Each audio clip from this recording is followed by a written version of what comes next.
Kibbe? Kibbe. Where are you from, Renee?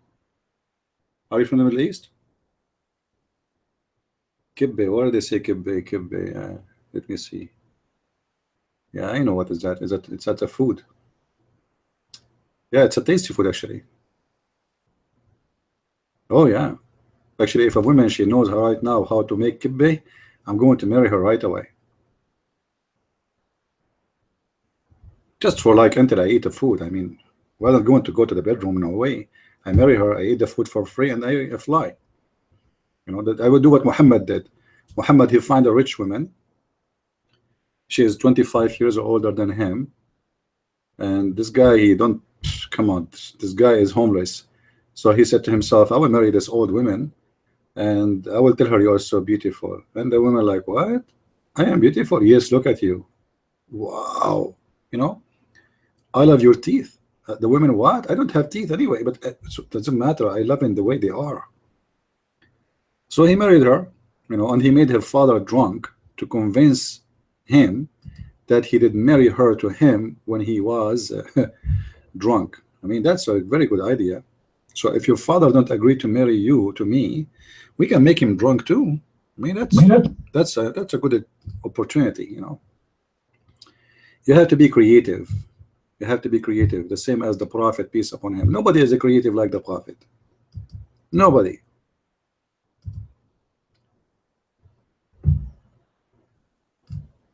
Do we have any Abdul here?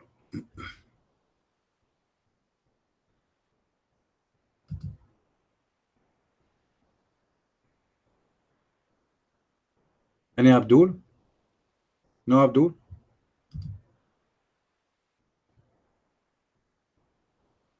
I don't know either, you know. But Partisan, do you think I know all the names of the food in the world?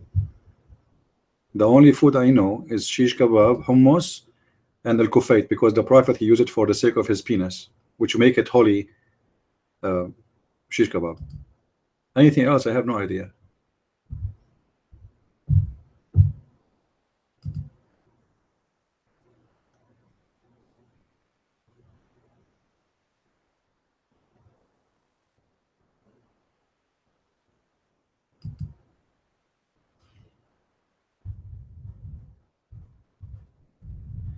Anyway, any Abdul?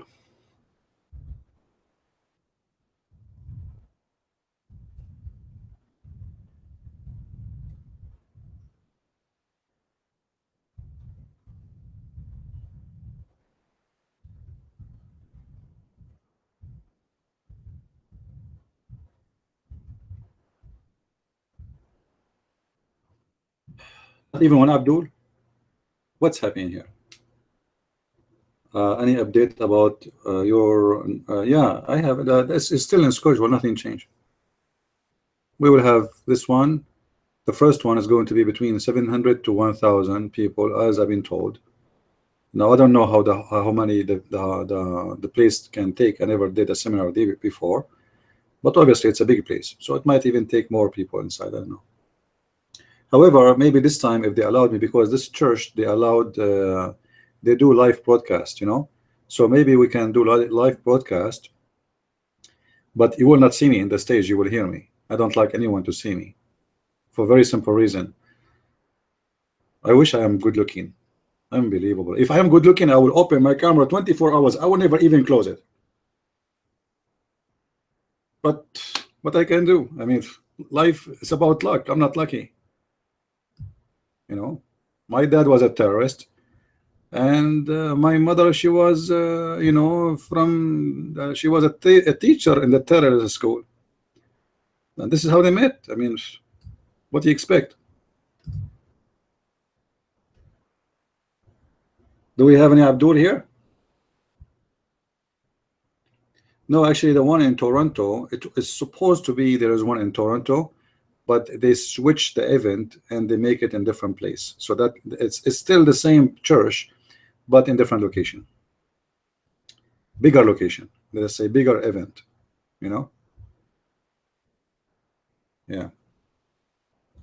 I will tell you later. I will tell you. Those who like to attend, seriously, I will let you know. No, it's not going to be in Canada. It's close to the Canadian border, but it's not in Canada. It's in the East Coast in USA, but it's the same church.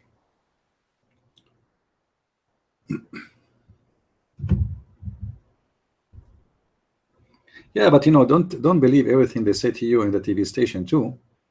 You know, I believe ISIS members are not that bad. I mean, I think they can have sex even with goats. That's not true what they say about them. They are the followers of the prophet, the greatest prophet. So you can imagine how much ethic they have. You know, it's not far. You can buy an airplane ticket, all right, and you can come. It's very the world became so small these days. Look, we have Allah Akbar. He's very big. The world became so small, and there's Abdul everywhere. Like you know, during the time Sam was doing his talking, I went to the store, and I found Abdul there. He said to me, "Assalamu alaikum." He thought I'm a Muslim like him. I said to him, "Wa alaikum assalam, Abdul." He looked at me like, "What the heck?" Unbelievable. Yeah. He wanted to open a conversation with me, but I did not. I didn't feel like it. Not in the mood. Anyway, where is the Muslims? How do you guess? Did you say how you guess my name? No, I did not say anything. But I can tell he opened his eyes wide, like what he said. Assalamu alaikum, Abdul.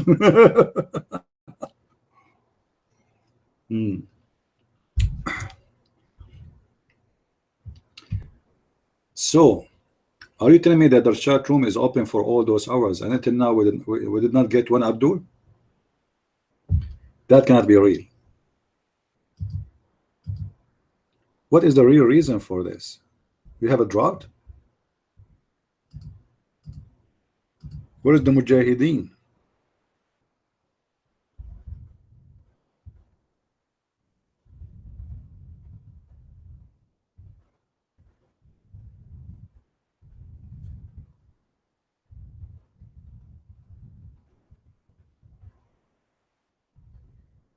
Let us post in Facebook.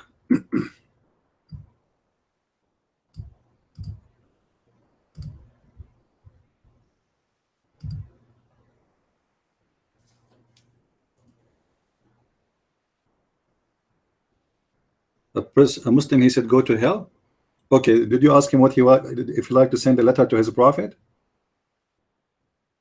I mean, if we are going there anyway, I mean, shouldn't we take a letter from the Muslims to Muhammad? Ask him, like, what if a Muslim he send a letter to Muhammad? What he will talk about? What do you think the topic should be? A Muslim guy speaking to his prophet. Prophet, how's your penis doing? How is the girls who they are giving themselves to you, prophet? How many girls in the heavenly prophet until now you have sex with? Did your penis, you know, break in any time, or is it functioning very well until now? Prophet, what is the situation in the heaven when you are having sex? Is it cold? Is it hot? There's air conditioning? No.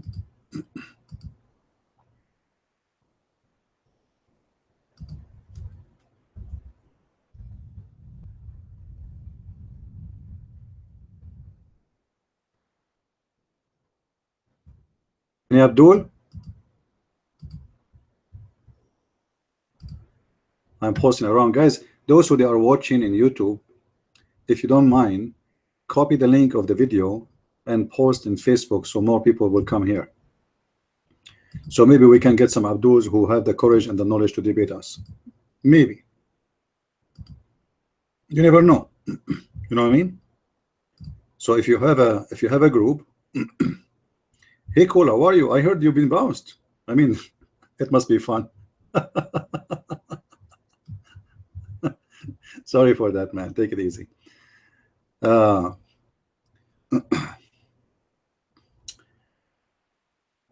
We want Abdul. I mean, Abdul are the only one who have answers for any question you want. I mean, those people, they know everything, except they don't know who's Allah, they don't know what is Islam, and they don't understand the Quran, and they don't know Arabic. This is the only problem. I mean, what a big deal. Think about it. We ask a Muslim, who is Allah?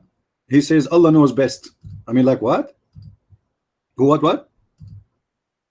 Who is Allah? Allah knows best.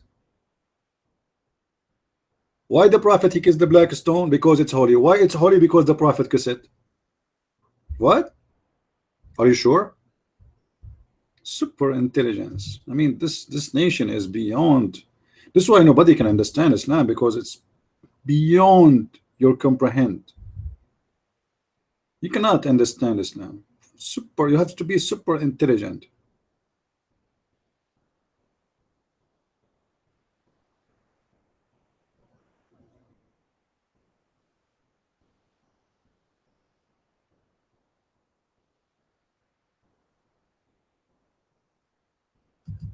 Any brave Abdul? Okay, I hope I'm not offending Muslims when I say any brave Abdul. Any coward Abdul? I mean, I give up. I lost. You see, Sam Shamoun, he was in the room a second ago. He lost his hair. Just calling any Abdul here. Look at him. No more hair. Just because of you Muslims.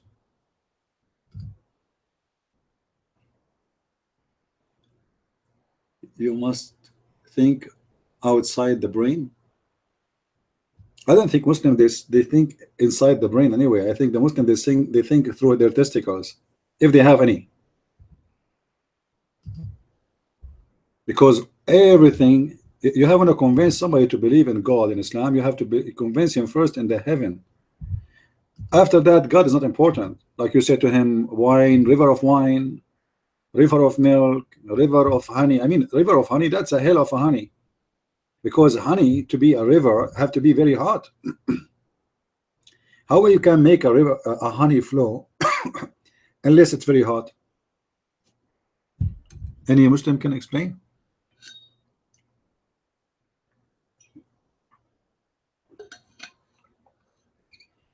Anyone?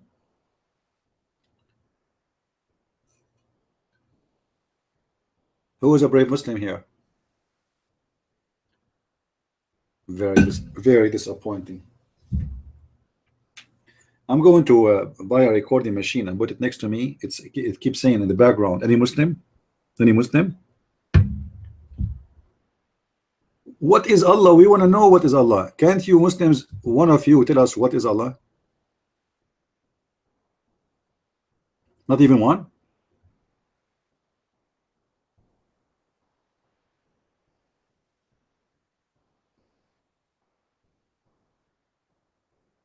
No? I have some questions, but I hope those questions will not hurt the feeling of the Abdul. I mean no hard feeling. You know, I mean, please, Abdul, forgive me. You know, there's a lot of verses in the Quran. I mean, they are very confusing, and I'm sure the Muslims they can answer them.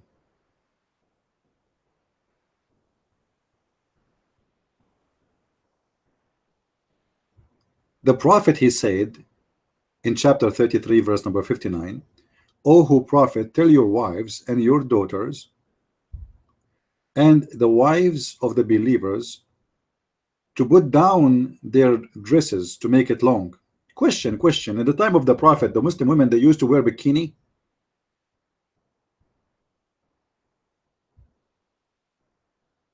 What exactly women they used to show at that time? To the point Allah himself, he have to talk about it.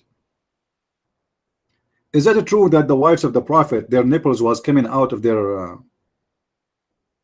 you know, is that what they were showing? Their breast is coming and their legs is showing, and so that she was doing poo-poo in front of everybody, and Umar al-Khattab was watching.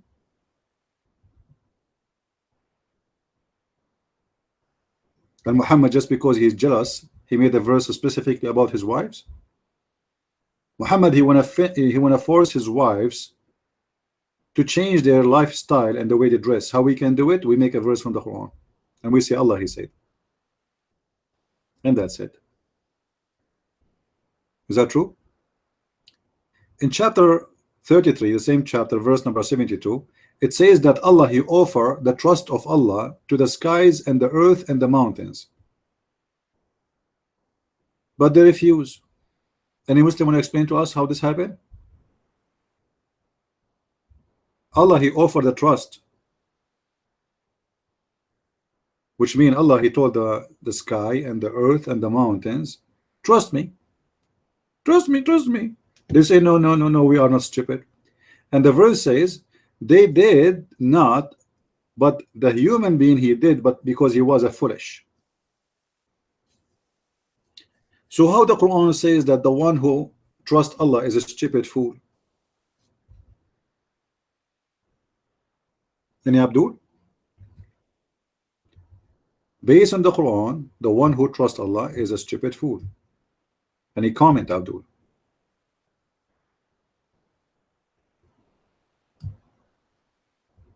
Hello? Hello? Abdul, we are looking for. I mean, when we can find Abdul? Guys, post on Facebook, post on Twitter. Let us get more people here. Maybe we can get some Abdul here.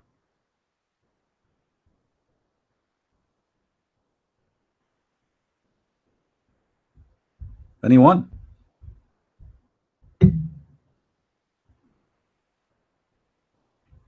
I am so disappointed. When I started today, I said to myself, man, I will find ton like Muslims all over to tell me who's Allah. And we cannot find one to tell us who is Allah.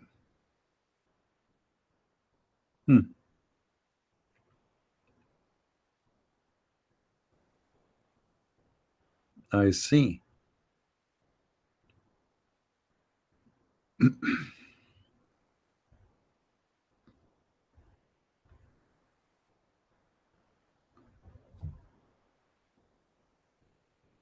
Not even one. How are you, Lively? Hey, we have a Muslim. Lively is a Muslim. You believe it? This guy is a real Muslim. It's not like made in China. No, this guy is made in Somalia. What is my Twitter name? Oh, let me give you my name in Twitter. Actually, you can go, if you go and click at the link under the issue of the issue. Unbelievable. Did I say that? Under the info. Under the info of the video. You will see a link. You click in it, and then you will see an icon for a Twitter. You click in it, and you will find my Twitter page. And by the way, if you want to subscribe to my page in Facebook, you can look for Christian Prince author page, and you can subscribe to my page too. My Facebook address is Facebook/The Christian Prince. One word. The Christian Prince. Français? Oh, sure, I speak Français. René? It's very easy to speak French. Just add the "lu" in front of any word, and it's going to be French. If Allah He sent Muhammad to the French people, what He will say to them? The French people, they love cheese, so Allah will change the river of milk to a river of cheese.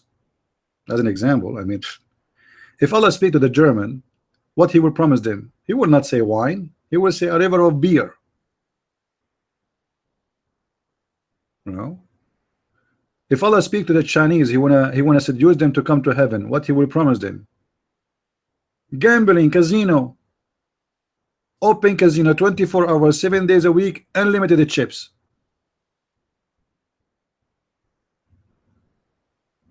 Right? Oh, women, all nations, they like women. I mean, all of us, don't we like women, don't we? Me myself, I like women. Once I was in the airplane, and there is a lady, she sat next to me.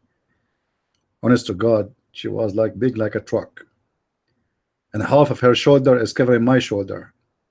And then this woman, she slept, and then the host, she came to serve like a drink, water. She said, "Sir, can you keep this for your wife?" I said, "My wife? This is my wife's, not wife. This is my wife, man. This." Muhammad, he said you marry 4. I mean, how you can marry 4? I have no idea. We are not making fun of anyone, by the way. We are just, you know me. Sometimes I make fun of myself, right?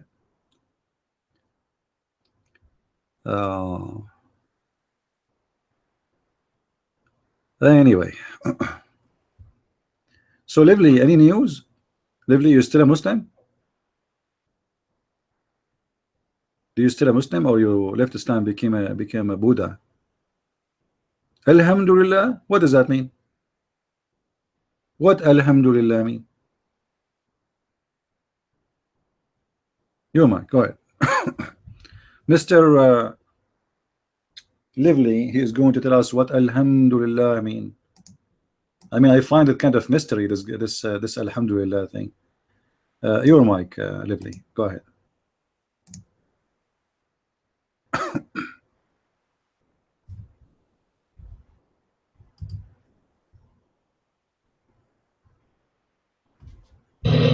Okay, that's good, that's good. Yes, Mr. Shahran, it has been a long time since I've been in this room, so now I'm back. I was on vacation, I went to Morocco. MashaAllah, when I went there, I have known so many Christians there. When I went back to Morocco, all of them, they became Muslims. I was really shocked. True story, true story. What's going on? What happened? Yeah. And I asked them to say, man, there's no way. I don't know if you. Oops. Hold on. The sound is coming twice here. Why? Hold on. Let me see why it's happening here. All right. I think this is the solution. I'm not sure what the reason. All right. Let's fix this. Listen, Lively. I don't know. You are talking to me from inside the disposal machine. What I know that in Morocco, a lot of people, they are leaving Islam. That's what I know. To the point that the government of Morocco, they made a law to chase anyone who preached the gospel, and the jail is up to 5 years just for quoting a verse from the Bible. That is the truth, my friend. Actually, there is a program in the Middle East run by a brother. His name is Rashid. Anyone saw his videos on YouTube? Rashid? Anyone know him? Very well known. And you will see almost everybody is calling he is from Morocco, Algeria, Libya, specifically from Africa and North Africa. All of them, they are ex-Muslims. All of them. What are you talking about? So Lively, stop, don't waste my time, and turn off your disposal machine. Can you tell me who is Allah? Don't tell me what he do. Tell me who is he. Your mic. Go ahead.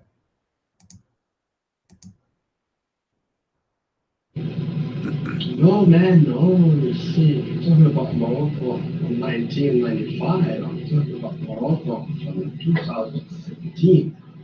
That's the problem for me. You not understanding. As I said, I was like, all right. When you finish washing dishes in the kitchen you are working in, let me know.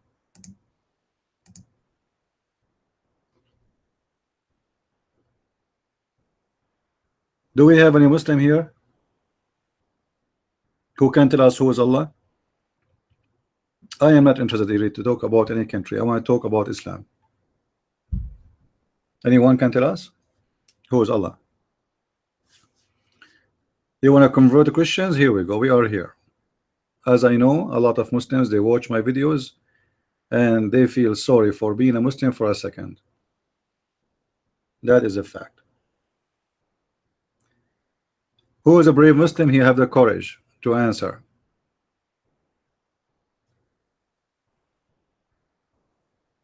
Anyone?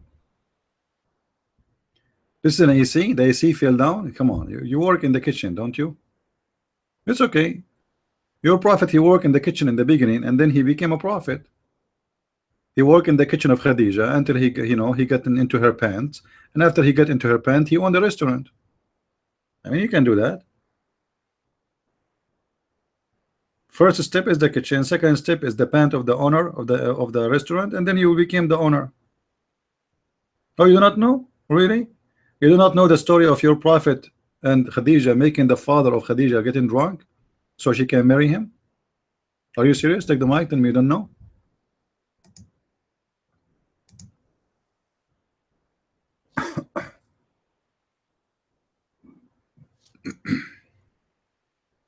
You don't know. All Muslims, they speak to me, they say we never heard this before. They don't know. I told you. Muslims are the last one to know. Yeah, they have their courage, you know, they have no idea. You see, I never saw a Muslim here have an idea about anything about in Islam. They don't know. All Muslims do not know. This is why we have this room. It's called What is Allah? What is Islam? And nobody knows. All what those Abdul knew, that they worship a God, his name is Allah,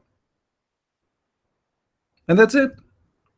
Even his name is wrong, by the way. His name is not Allah. His name is Al, is a word meaning God in the ancient Aramaic, in the ancient Hebrew too. La is the name of the God. So God La. If when you use the Arabic today, Al is equal to the. So what is the name? Look, guys, what he posed, this guy, what he posed when he entered here. Lively. Can you post again when I asked you, are you still a Muslim? What you said? Can you post again? Lively. Did you post Alhamdulillah?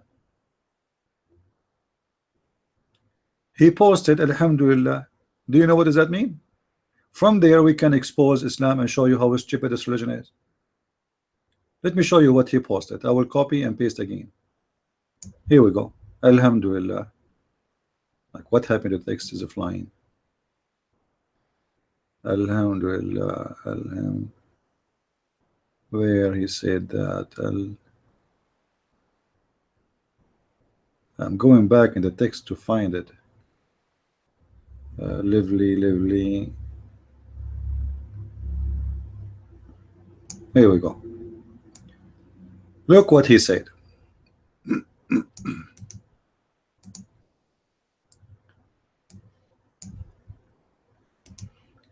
This is his post. Let us make it cut it pieces. Hamd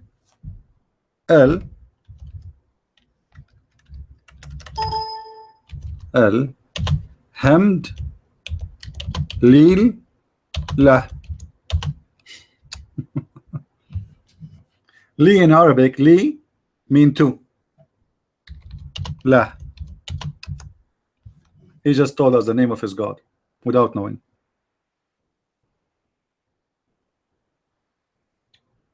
Every Muslim every day he say it, he do not know that he is worshiping the moon God, which his name is La, not Allah. The mic is yours, Devli. Is that correct or I'm wrong?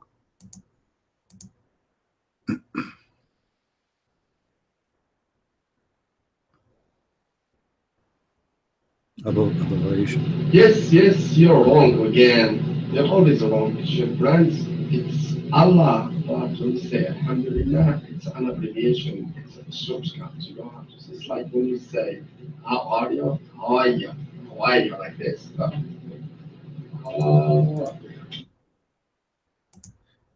Don't be stupid. You just said what abbreviation? This is the name of your God. Can you take names from? Can you take letters from the name of the God? Can you take names off? Names, we cannot delete any letter from them. They are names. So when you say Alhamdulillah, chapter 1 verse number 2 in the Quran, in verse number 1 Allah he says Bismillahirrahmanirrahim. Okay, right after he said Alhamdulillahi Rabbil Alameen. So thanks to, praise be to Lillah, Lillah. What is Allah? It's gone. It became La. So praise to La. Who is La? Who is a Muslim? I don't want somebody to give me a speech. Here we give a proofs, reference. The verse in front of you, Allah is not there. You see, the translation is false. It doesn't say praise be to Allah. It's praise be to La. You see why I say Muslim translation is fiction? Don't ever trust them. It says praise to lah, not Allah. The name Allah there does not exist. And this guy, Lively, he speak Arabic, so he knew that the word Allah is not there. Yeah, Alhamdulillah. The first L in the letter lah is not part of the word. Li. So what is left? Li. Li mean to. I say I ذهبت للبيت. I went to the house. Li to. I gave it to this person. I add li, etc. So it's not part of the word. It says alhamdu. Okay, where is the word to after alhamdu? Alhamdu mean praise. Okay, where is the word to? There's a word there too. The Muslim translation says praise be to Allah, right? Okay, where is the praise is alhamd. Where is the word to Allah? We cannot find it because simply it is a letter. It is L, lah, alhamdu, to, which is equal alhamdu li lah. So you want to give me a speech, Lively, or you want to play games? I give it a dot because you never answer. Does it say there alhamdulillah, which means the word Allah does not exist? Your mind?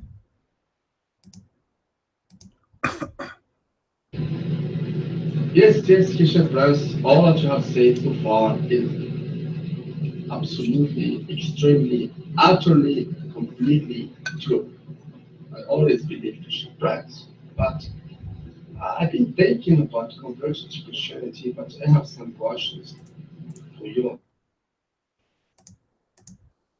And who told you I want you to convert to Christianity? I want you to stay dumb, stupid like your prophet. Don't change the topic. Answer the question. Why you say your God Allah is Allah when his name is La? Your mic. Okay, my God's name is Allah, and when you say Alhamdulillah, it's an abbreviation, it's a shortcut. Just sum it up, okay? Really? Are you sure?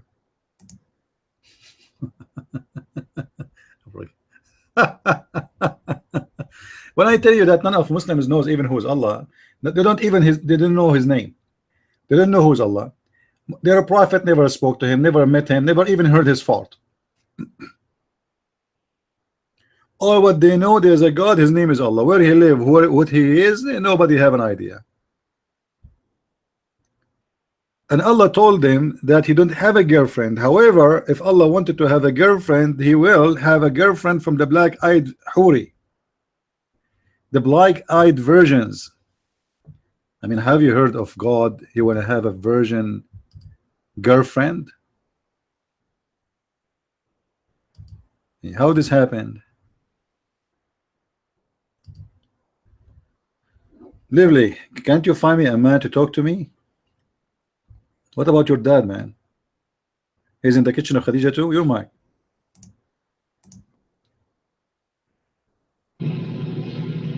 Okay, Christian friends, as usual, every 2 seconds, I get red thoughts here. Guys, you are here, 39 people. Can you challenge Christian friends not to talk to me in 3 minutes? Only 3 minutes. Do you have a proof that I red dotted you? Do you have any proof? If you do, post it for us. You don't. Hello? Lively, don't be silly, stupid. I asked you about tomato, you talk about potatoes. This is why I gave it a dot. Now tell me, how you know your God is exist, Lively? What is the proof that your God is exist? He never gave Muhammad even one miracle, one sign. So how this God can be exist for you? You're mine.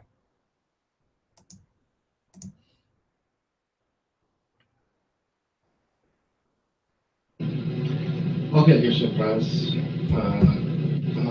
You know, I don't know what to say because everybody here is watching you, read touching me every 2 seconds, and you are making yourself a joke here because nobody would confront you because you're afraid to be. Just sit down. You are giving me a headache with your stupid fan in the background. You will never answer because simply you have no answer. Guys, the Quran is full of verses. People, they keep saying to Muhammad, at least one verse, one proof, one sign, one miracle, and still Muhammad, he have none. So how you want to convince anyone?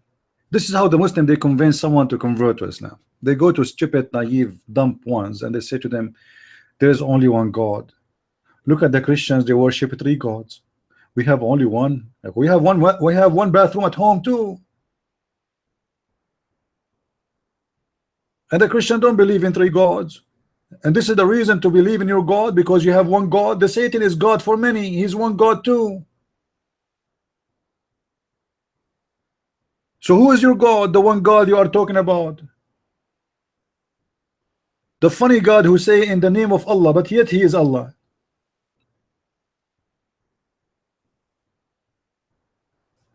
Bismillahirrahmanirrahim. Brother, who is the one who made this prayer? Allah. Allah saying in the name of Allah.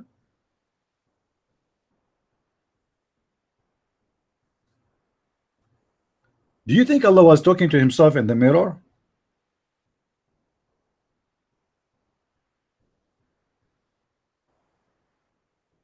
So what? Memorize the Quran? I memorize the Quran too. Since I was a child, I take the Quran with me when I go to the bathroom, because the Quran says that Allah, he is your way, and it's working perfectly. And when I recite the Quran there, you see the echo, and the Muslim, they love echo. You go to the Muslim section, every Muslim, he have a software to echo his voice. Assalamu alaikum, brother, sister, how are you doing? The Prophet, peace upon him, him. They love echo, but yet no answers. They are echo nation. Echo nation. This is why they never have success in life, because they speak to their echo.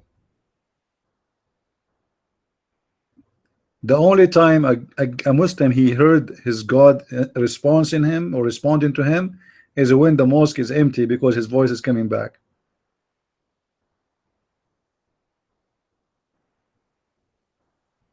As an example, when Muhammad, he was doing poo, and he received the chapter which the Muslims recite every day, 5 times a day. 5 times a day recite al-Fatiha. Can't Allah wait until Muhammad finish poo and give him the verse? I mean, how silly this God is. The Prophet, peace upon him, he took off his panty, he sat down, because the Prophet, he don't, you have to sit down anyway or doing poo. And suddenly he heard a voice, which is a godly voice, Muhammad, and the Prophet start running, and the poo is coming from his ass. And then after that, Prophet, peace upon him, he told Waraqah bin Nawfal about what's happening to him. So Waraqah told him, you idiot, why you don't finish your poo and wait, let us see what the angel want to say to you. So this time when the angel came, Muhammad, he did not move his ass. And then the angel, he told him the chapter of Al-Fatiha. Is that the story, is true story, Lively, or I'm making things up? I challenge you to say I'm making things up. You're mine.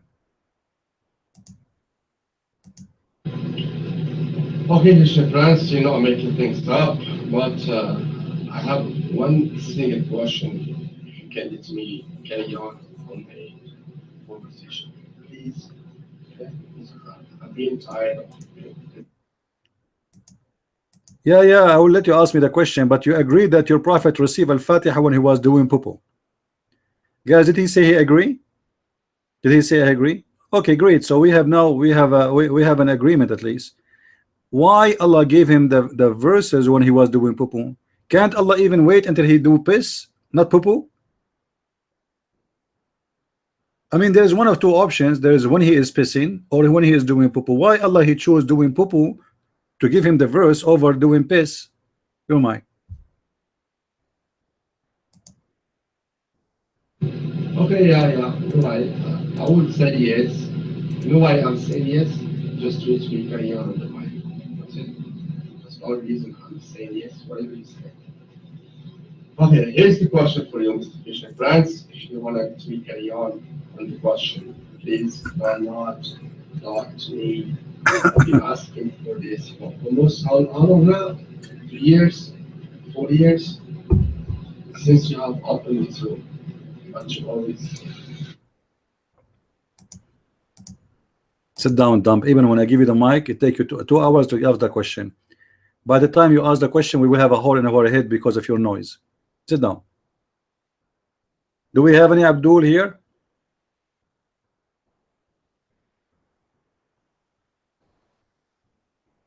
Yeah, a Muslim is the same as his God. He talk too much. Like you open the Quran, you read the Quran, you read, and after you read all the reading, you understand nothing, and he said nothing.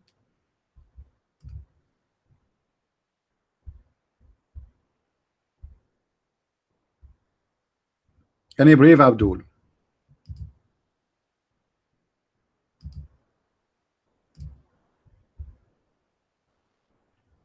Huh? I will give you guys an example of the Quran. If we go to chapter 1, chapter 20. Chapter 20. Taha. What the heck is Taha? Nobody knows. Taha. Like what the heck? And then we did not send you the Quran to be miserable. It is just a reminder for the one who want to remind. It came down from the one who created the earth and the heaven. Like, are you serious? You gave me many verses already. You said they are created of the earth, and now you are telling me again that this Quran is coming from the one who created the earth and the heaven. And then right away in verse number 5 it says Ar-Rahmanu ala al-arsh istawa, and Allah he sat in the chair. Like what the heck? What does have to do with this? What verse number 5 have to do with verse number 4? A guy is telling me I send you the Quran so you can remember it came from the one who created the earth and the heaven, and right after he says and Allah sitting in the chair. What I learned from that?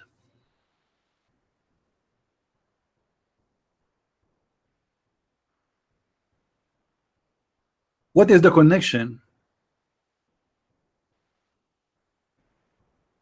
And then verse number 6, it is for him who own what everything in the heaven and everything down in the earth. I can show you the same things he said in many verses before. If you announce your say or you have it secret, Allah he knows. He said that before in many verses. Verse number 8, Allah, there is no God but he. Like who are you? And for him is all the good names belong. Like what? What good names? What good names they belong to Allah? Azim is a name used for many people in the earth. Those are all names used for people. What all good names belong to him? And right away in verse number 9 he jumped to talk about Musa's. Like what the heck? What Musa's have to do with this?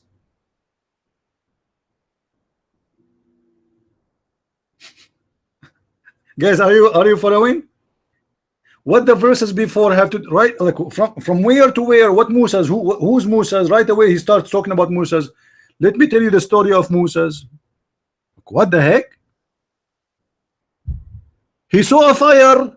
Musa, he saw a fire, so he said to his people, okay, wait here. Don't tell us first who is Musa. Can't you at least tell us who's Musa's? Who's Musa's? Musa's what? Musa's who? Let me tell you about Musa's right away from, like freak out, like with no introduction. Imagine you are sitting in a restaurant and you are holding the menu. In the menu it says this restaurant have every kind of food. Whatever you wish you can order. Let me tell you about Musa's.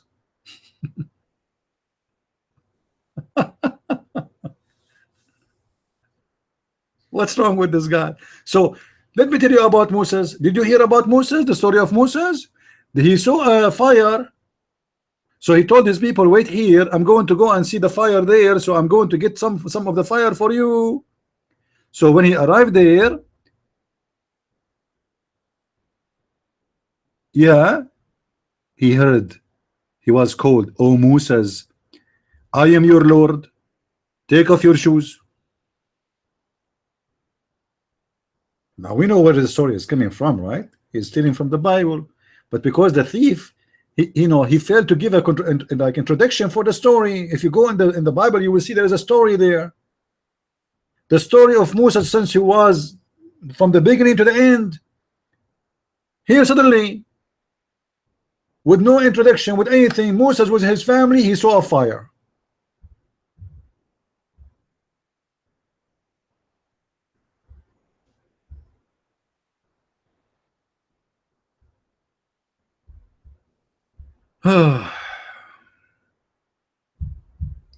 And then Allah, he asked Moses, which is an amazing question. In verse number 17, guys, somebody post verse number 17. Look what Allah, he asked Moses. Same chapter, verse number 17, 2017. Allah said to Moses, hey Moses, Habibi Moses, what is in your hand? What is in your hand? Moses, he said, this is my staff, my stick. I walk with it, and I beat the goats with it, and I use it for other purpose. Like what? Guys, Allah is asking Moses, what do you have in your hand? Look like the stick of Moses at that time. You used to look like an iPad, like something strange. Allah never saw a stick like this before. So he asked him, what is in your hand? Verse number 18, he says, oh, this is a stick I use to help me with walking, and I beat the goats with it, and I use it for other purposes. Like what? What is the other purposes Moses he used that stick for? He mentioned walking with. He mentioned beating the sheep with. What is the other purpose he used it for? Now the story continue. Allah, he said to Moses, throw it. Throw it, Moses. And Moses, he threw the stick and right away became a snake. Like what the heck? This is how the story of the snake and the stick of Moses happened?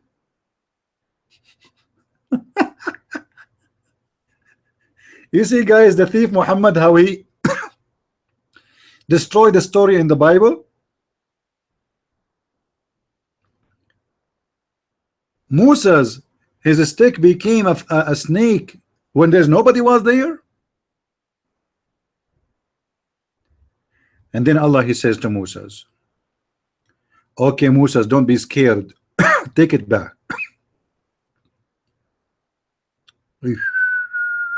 Me.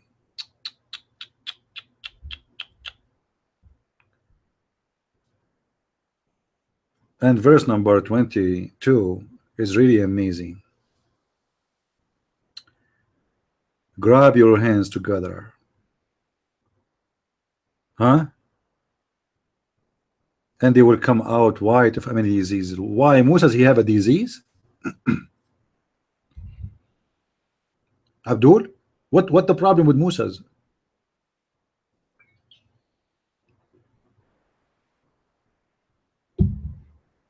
Huh?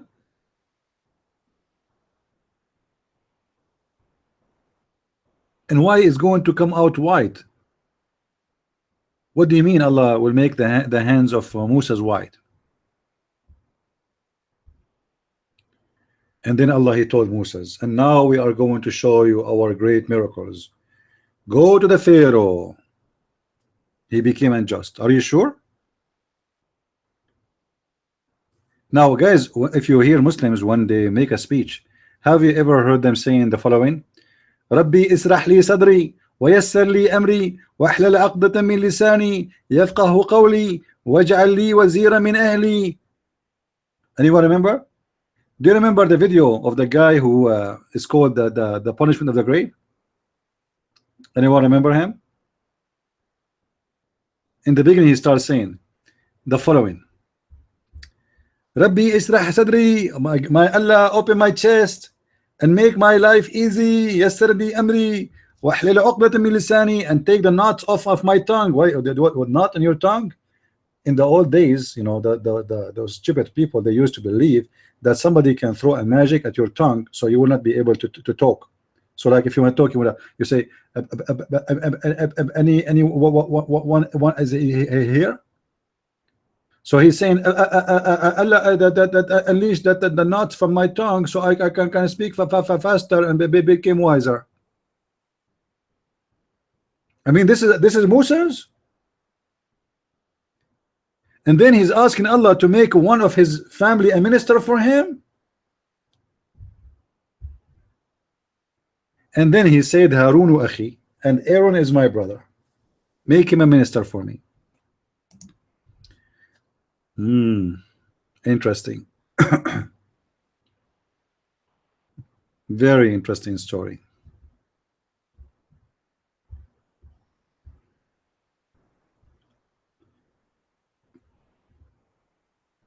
Any Abdul?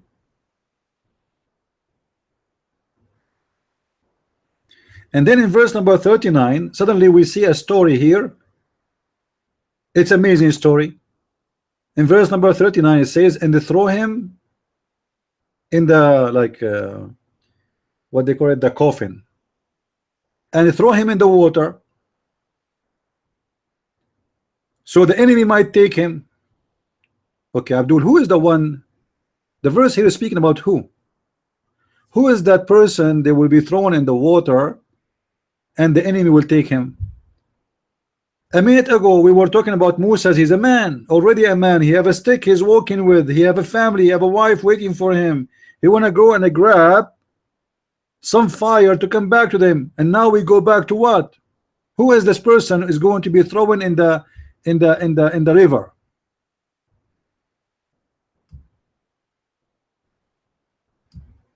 Any Abdul?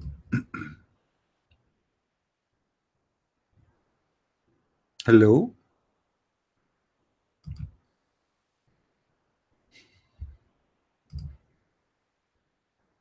Do you see how clear the Quran is? Who is this person is going to be thrown in the river?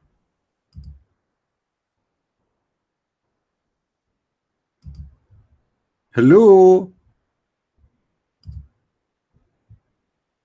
Is that Moses?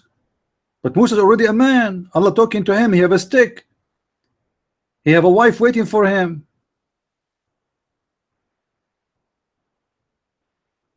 Who is that person?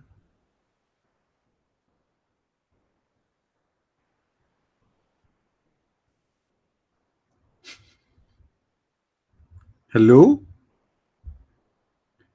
Hello? It's me you are looking for. I mean, this is, you see how much the Quran makes sense? It's amazing, astonishing, man. Who can come with such a thing? A second ago we are talking to him as a man. A second after we are talking to who? To Moses as a child. Who is the one thrown in the water?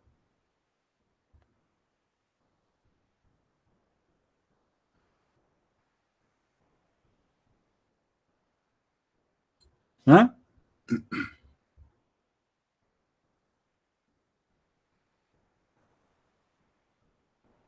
Any Abdul?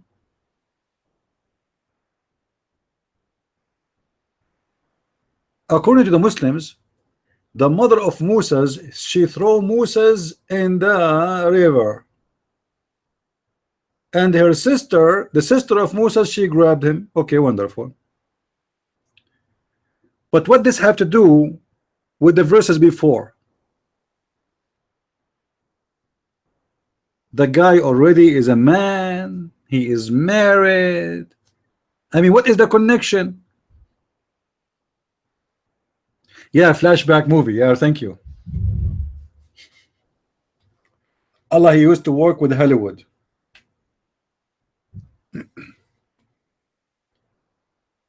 Do you see how much Islam makes sense?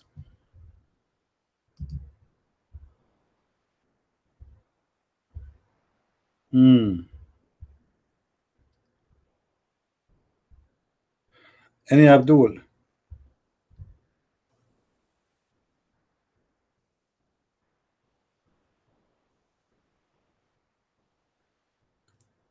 Who is a brave Abdul? You see, tonight we are staying extra hours just for the sake of Abdul, so maybe we can get some. Who can tell us who is Allah? Not even one. Somebody in YouTube is saying Quran makes zero sense. Come on, guys, show respect. Come on. Unbelievable. Quran is full of sense. I can show you verses in the Quran. It is seriously astonishing.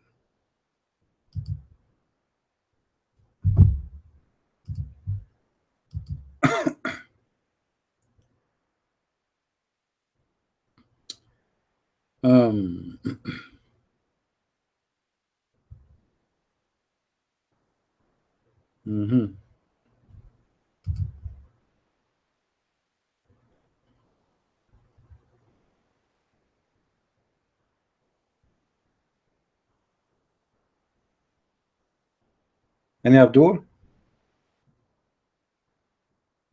Not even one. When we get Abdul speaking from the disposal machine, and he don't want to answer anything.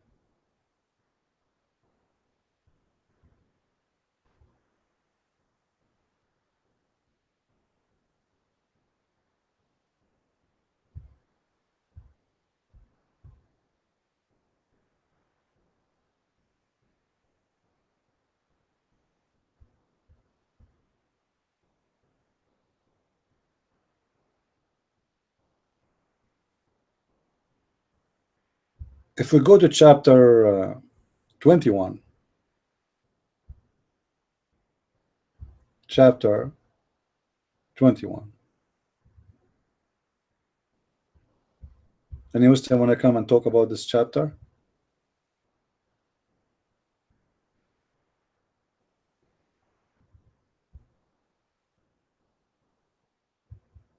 Post for me, please, verse number 7.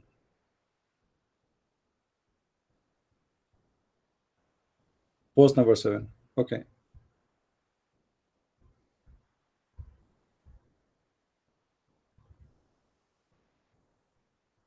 What is the difference between verse number 7 and verse number 25?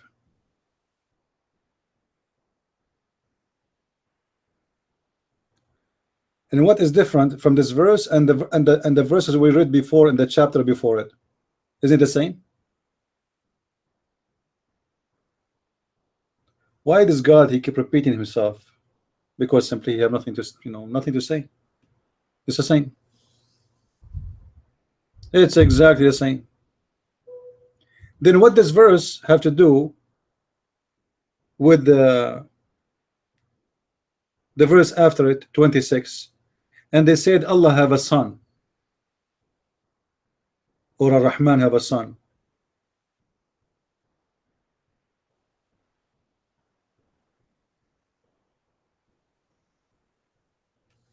Anyone?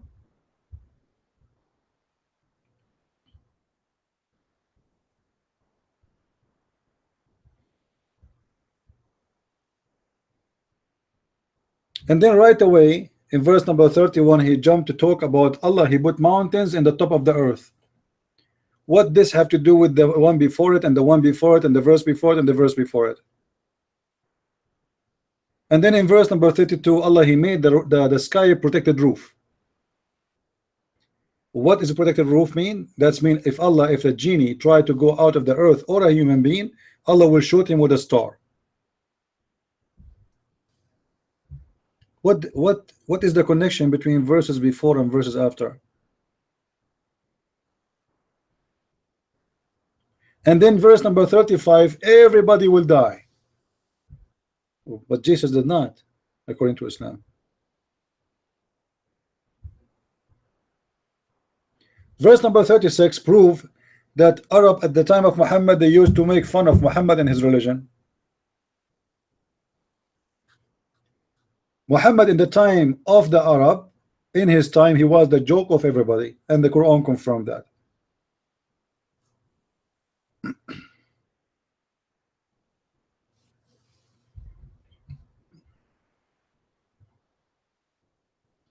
Verse number 37, Allah, he created the human being and he was in rush. Any Muslim can tell us how Allah created the human being and he was in rush?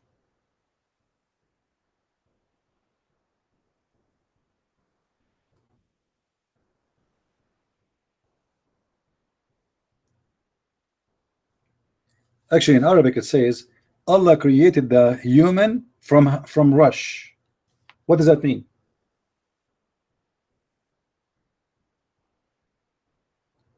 According to the Muslim interpretation, when Allah was creating Adam, when Allah he breathed into his head, or he breathed into his mouth, the soul of Adam started going through his body.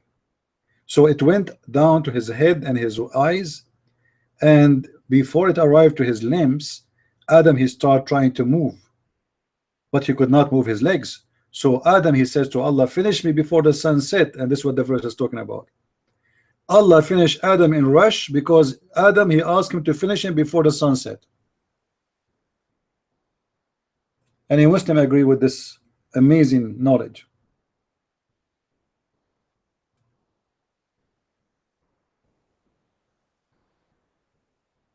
No, the question is how Adam, he is not created yet, he knows about the sunset.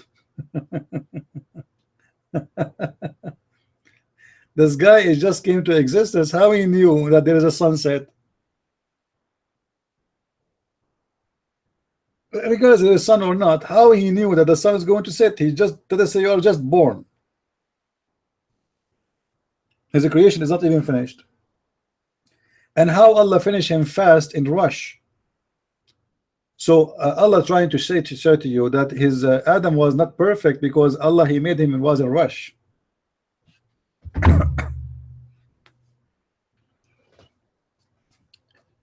You see the stupidity of this religion? Do we have any Abdul?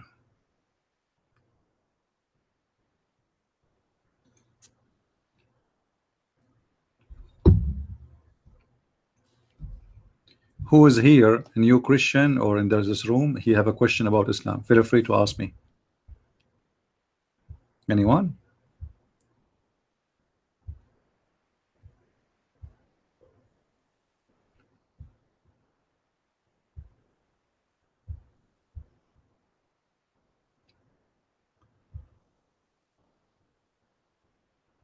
Yeah, a question.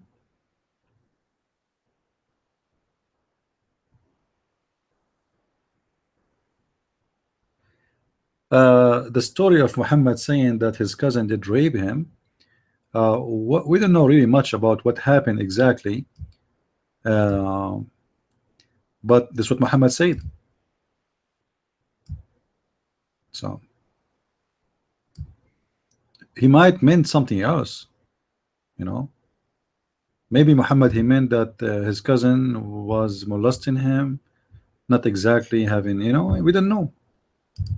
But everything wrong with this man. I mean, even his cousin, even Muhammad him saying his cousin, he was doing bad things to him.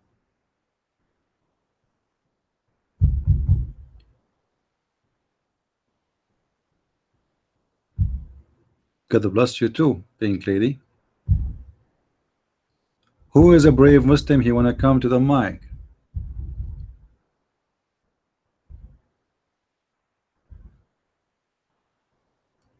You notice that's like a few hours ago we have a Muslim who entered the room, right? And he called me Khanzir. You know what Khanzir mean, guys? You know what Khanzir mean, right? Khanzir mean a pig. Mean a pig. Now I have a question for the Muslims. If we look at the Khanzir behavior and we look at the Muslims behavior, which one is a lot nicer? I want every Muslim to be honest. Just few hours ago, a Muslim, he entered a beach in Egypt and he started stepping women with his knives, and he killed 2 European women. In London, they are spreading acid on the faces of women in the street. I mean, name one country in the world the Muslims are not killing people in the street for no reason except that they are not Muslims. So how you say to others you are a pig when your Muslims behavior is, we can't compare it to pigs. Pigs are nice animals.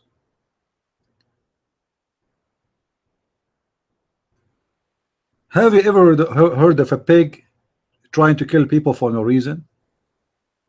Have you ever heard of a pig believe that Allah will make his penis going to be endless? Have you ever heard of a pig he's dreaming about 80,000 virgin pig? You Muslims dream about that. So why you call us pigs when your behavior is worse than pigs? Pigs are nice animals comparing to you. What's wrong with pigs?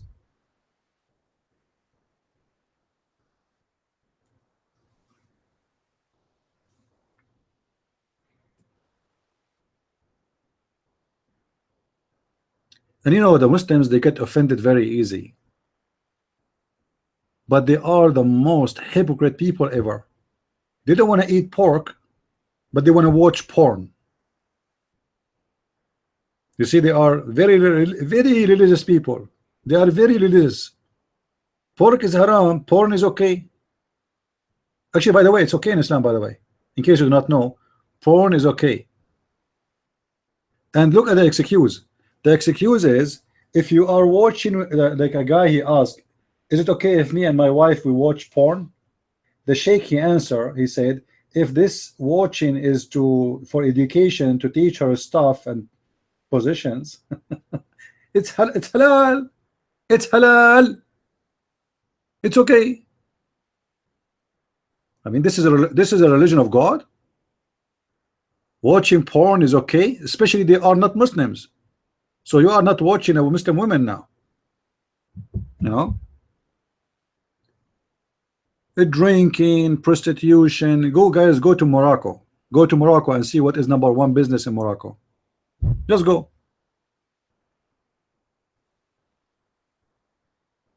Renee, you have a question? As long as you have the question, why you are telling me? Keep it. Chapter 5 verse 101, it says ask not questions, right? Come on, in Islam it's haram to ask questions. Haram. Verse 102, it says why? Because if you ask the question you will leave Islam.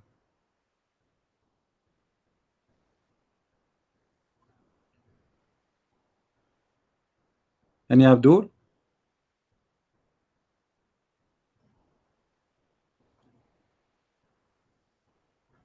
You know, eating stuff, eating food, like in the Old Testament, there's some food is forbidden, but that it was for the benefit of the Jews. You know, at that time, there's a lot of diseases. Pigs, they used to go and get pigs from the field. People get killed, and the pigs they eat from the dead bodies. So there's a lot of reasons, but it's not the reason to make you dirty as a person if you eat from a pig. It was a health issue. Yes, Danny, what is your question?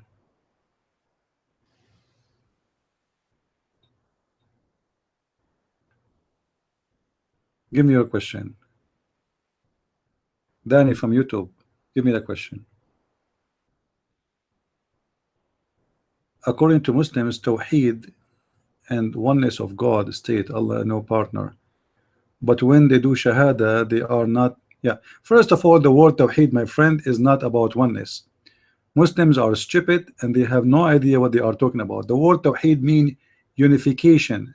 It's not oneness. This is what the word Tawheed mean. So if I want to say Tawheed al-Ummah, Tawheed al-Ummah, the unification of the nation, the Ummah is not one person, is a billion person.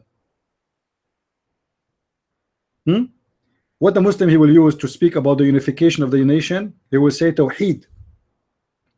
So how Allah is one and yet the Muslim they use the word Tawheed?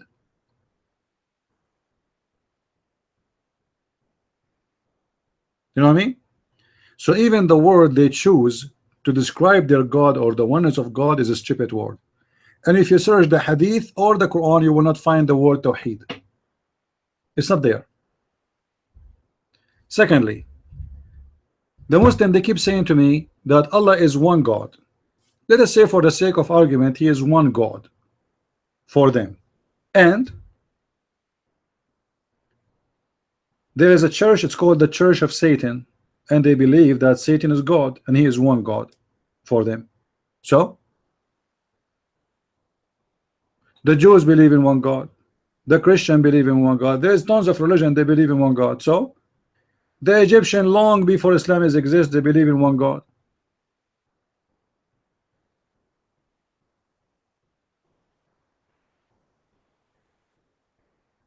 Same time, if this God is God, how come this God he cannot come with any answers? How come this God is a stupid fool? As an example, he says women she have a sperm. He is 1 or 10. Who is the one who says women she have a sperm? Is that the one God or the 10 God? Who is the foolish was talking there? I don't care if you have one God. Let us say for the sake of let us say there is gods, not one.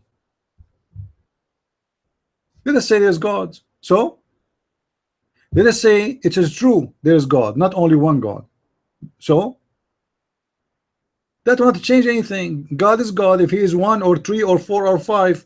But how you can prove to me that your God is a God anyway? He is 1 or 10, and I don't care.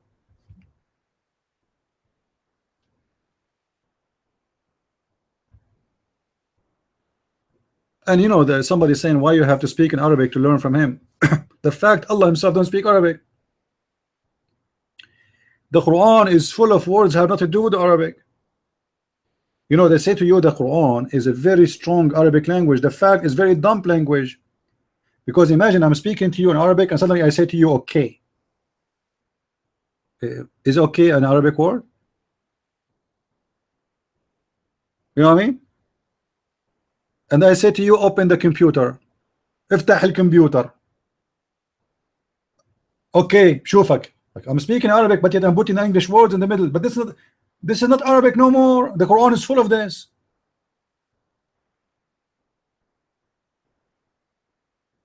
Almost not even a single phrase in the Quran is coming from Arabic language. Even the one speaking about Allah is one. What it says, قل هو الله أحد. This is not Arabic. Say Allah is Ikhad. Ikhad. This is from the Old Testament. Your Lord is one. Your Lord is Ikhad. Is one Lord. Everything is a theft. Their Arabic is not Arabic and their English is not English, and everything they have is false. You say what Allah wa malaikatu yusalluna ala nabi mean? What it's mean that Allah and the angels pray on him? They say to you, Allah He sent the blessing. It doesn't say send the blessing. It says yusalli.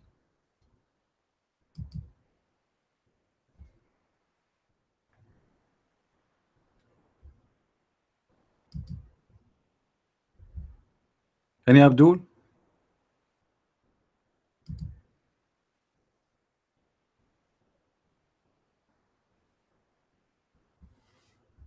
Any Abdul?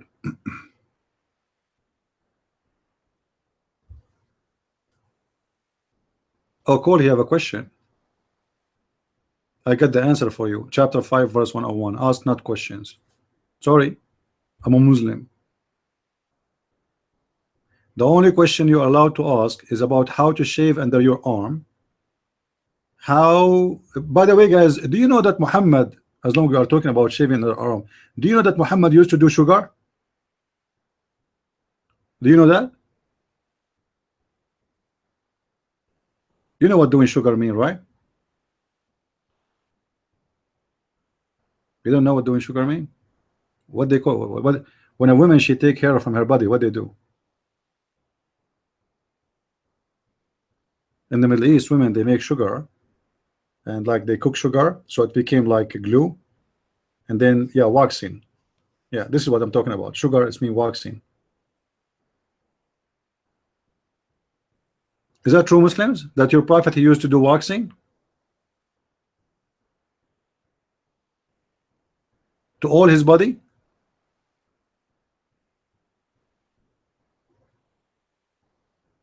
Hello?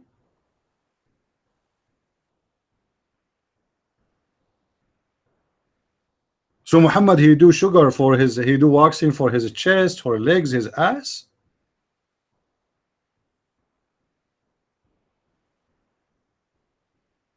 Why? He's trying to be pretty?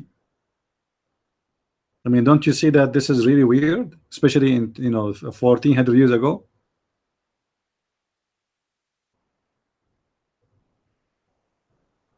What?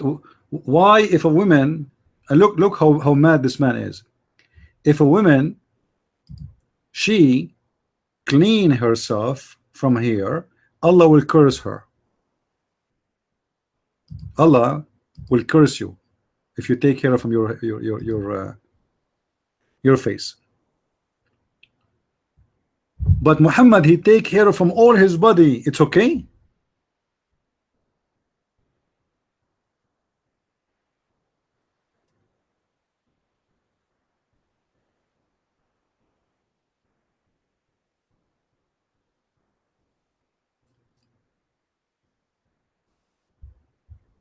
I think Muslims today, they are not answering me because they are doing waxing. I think this is what is keeping them busy. I mean, why Muslims are not here? Maybe it's a waxing day.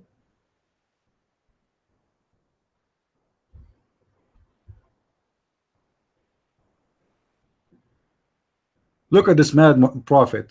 He have time to do waxing for his body. He want to color his hair. He want to be blonde. He wear his wife clothes. He put eyeliner. But he have time for God. And he have 13 wives.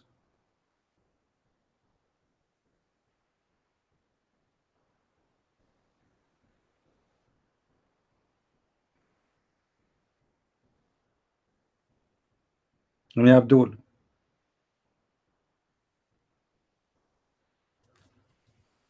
Cole, what is your question? I was joking with you about 5101. If you have a question, let me know.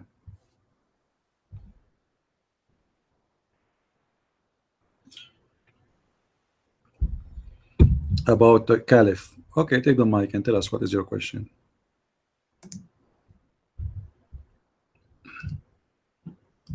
Can I be heard? Am I clear? Okay, yeah. I was watching the, I would say a documentary, but it was really a propaganda piece about the fall of the last caliphate. It was done by, clearly done by a Muslim guy. And clearly he romanticized it, not dramatic, he romanticized it and such. But I've heard this concept a couple of times. I remember Robert Spencer mentioned it. Robert Spencer mentioned it. And I've heard other people mention it. I heard Connie mention it and some other folks. I guess my question is, say for instance, Muslims should have another caliph. I guess they achieve political unity enough, that they live under the same government, enough of them live under the same government, that one person could just declare himself a caliph or caliph, if I'm saying it right. Exactly how much power would that person have, from a Islamic theological perspective? I mean, could he, for instance, change the Quran? Or, how much of it would he have to follow? Could he do the same type of things that Muhammad did? That was my question, because I believe I saw, I think it was Qadi, when he said something to the tune of, you can't really have a jihad unless you have a caliph. But if you have a caliph, then everybody's every non-Muslim's goods, and I forgot how to put it. Basically, everybody else's stuff would be forfeited. And that was just my question, you know, if there was Islamic political unity to that point where some person could say, I'm a caliph, what would be a check to his power? Or would there be a check to his power? Could he just do anything, literally, within the bounds of Islam? That was my question. I hope it was enough. You know, we can learn from history that when the caliph is in charge, he can change the whole nation belief overnight. And I will give an example. All of you that you know that Egypt is a Sunni, right? Egypt today is a Sunni country, but the fact it was not. Al-Azhar University, the biggest university for Muslims in the world, this is a Shia university. You believe it? It's built by the Shia. What happened? The caliph changed. Overnight, everybody became Sunni.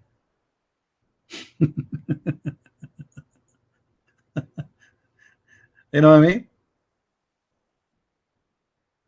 As simple as that. Right now, Shia in Egypt, they are not even like 2% or 3%, or maximum maybe 7%.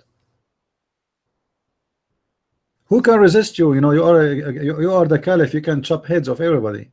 You know, people want to live. People want to live. People don't want to die. People don't want to live.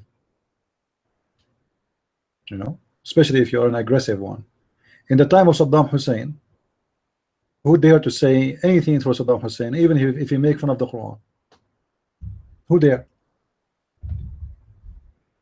You see, Muslims are always ruled by the sword, not by democracy.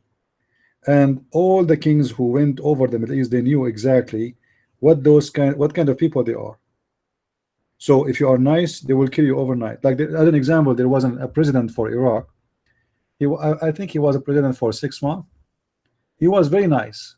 He wanted to give a freedom for everybody. He wanna build a country. Do you know what they did to him? They killed him and they drag him in the behind of the car. They drag him like a dog. They killed him and they tie him from his legs behind the car and they drag him in the roads. Because this person believed that every human being have the rights. The only way to rule in Islamic countries if you are a criminal. This is why you will not find any leader in Islamic countries is successful unless he is a dictator. Look at Erdogan. Just today, 7,800 people they are arrested. Today, not last month. You know, he keep arresting people, firing people. You know, dictator. This is the only way to stay because he knew if he kept them in their jobs, he will lose them. He will lose it. So the only way to scare the hell of everybody is arresting anyone who move his nose.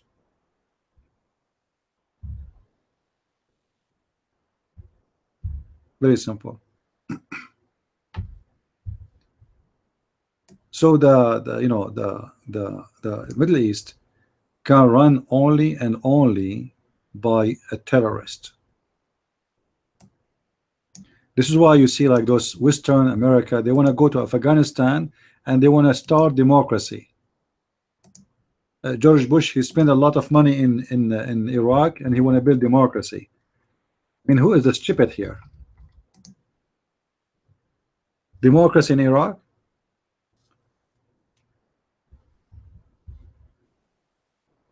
Western, they don't understand the mentality of that area. They're still thinking in, you know, that like if you speak to someone from France or someone from Germany, they think about Syria as an example the way they think about their land. They think Syrian, they think the same way they think. They think that the rebels are a bunch of liberals and they are people who seeking freedom, who are seeking democracy. But there is no such a thing. Those who you call them rebels seeking freedom, they are a bunch of terrorists. So what the Western they start doing, they start aiming or aiding the terrorist against the dictator. But the dictator is 10 times better than the terrorist.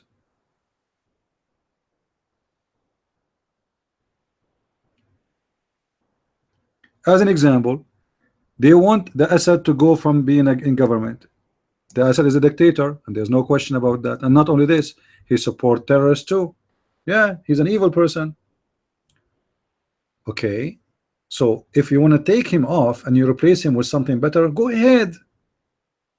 But they want to replace him and bring for us Al-Qaeda and ISIS. You know what I mean? It's madness, stupidity. Like, they don't even have a plan. Okay, you want to take him off. Who is the one you want to put him there? Do you have somebody to replace? If everybody around is a terrorist, and he is a lot more ugly and disgusting from the one you know, why you want to place the one you know with someone like Al-Qaeda?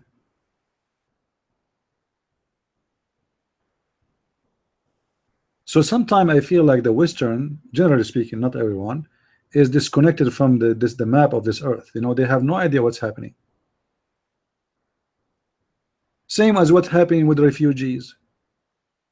Everybody is welcome, and now every day 6,000, 7,000, 8,000, 10,000 arriving to Italy, to Greece, to France, etc. I mean, what is the end of this? How long Europe can handle it? Can you feed the whole world? Can you open your land for everybody in the world who need a better job, better life? Those are not refugees, really. Those are people looking for better life. They lost their sense and their logic. So a Muslim caliph, he can change a lot. I believe in. So he can change the whole religion of Islam. And this is what always happened in history. As an example, when Al-Qurmuti, he destroyed the Kaaba and he took the black stone and he made it a poo stone. For more than 20 years, who dare to say this is wrong?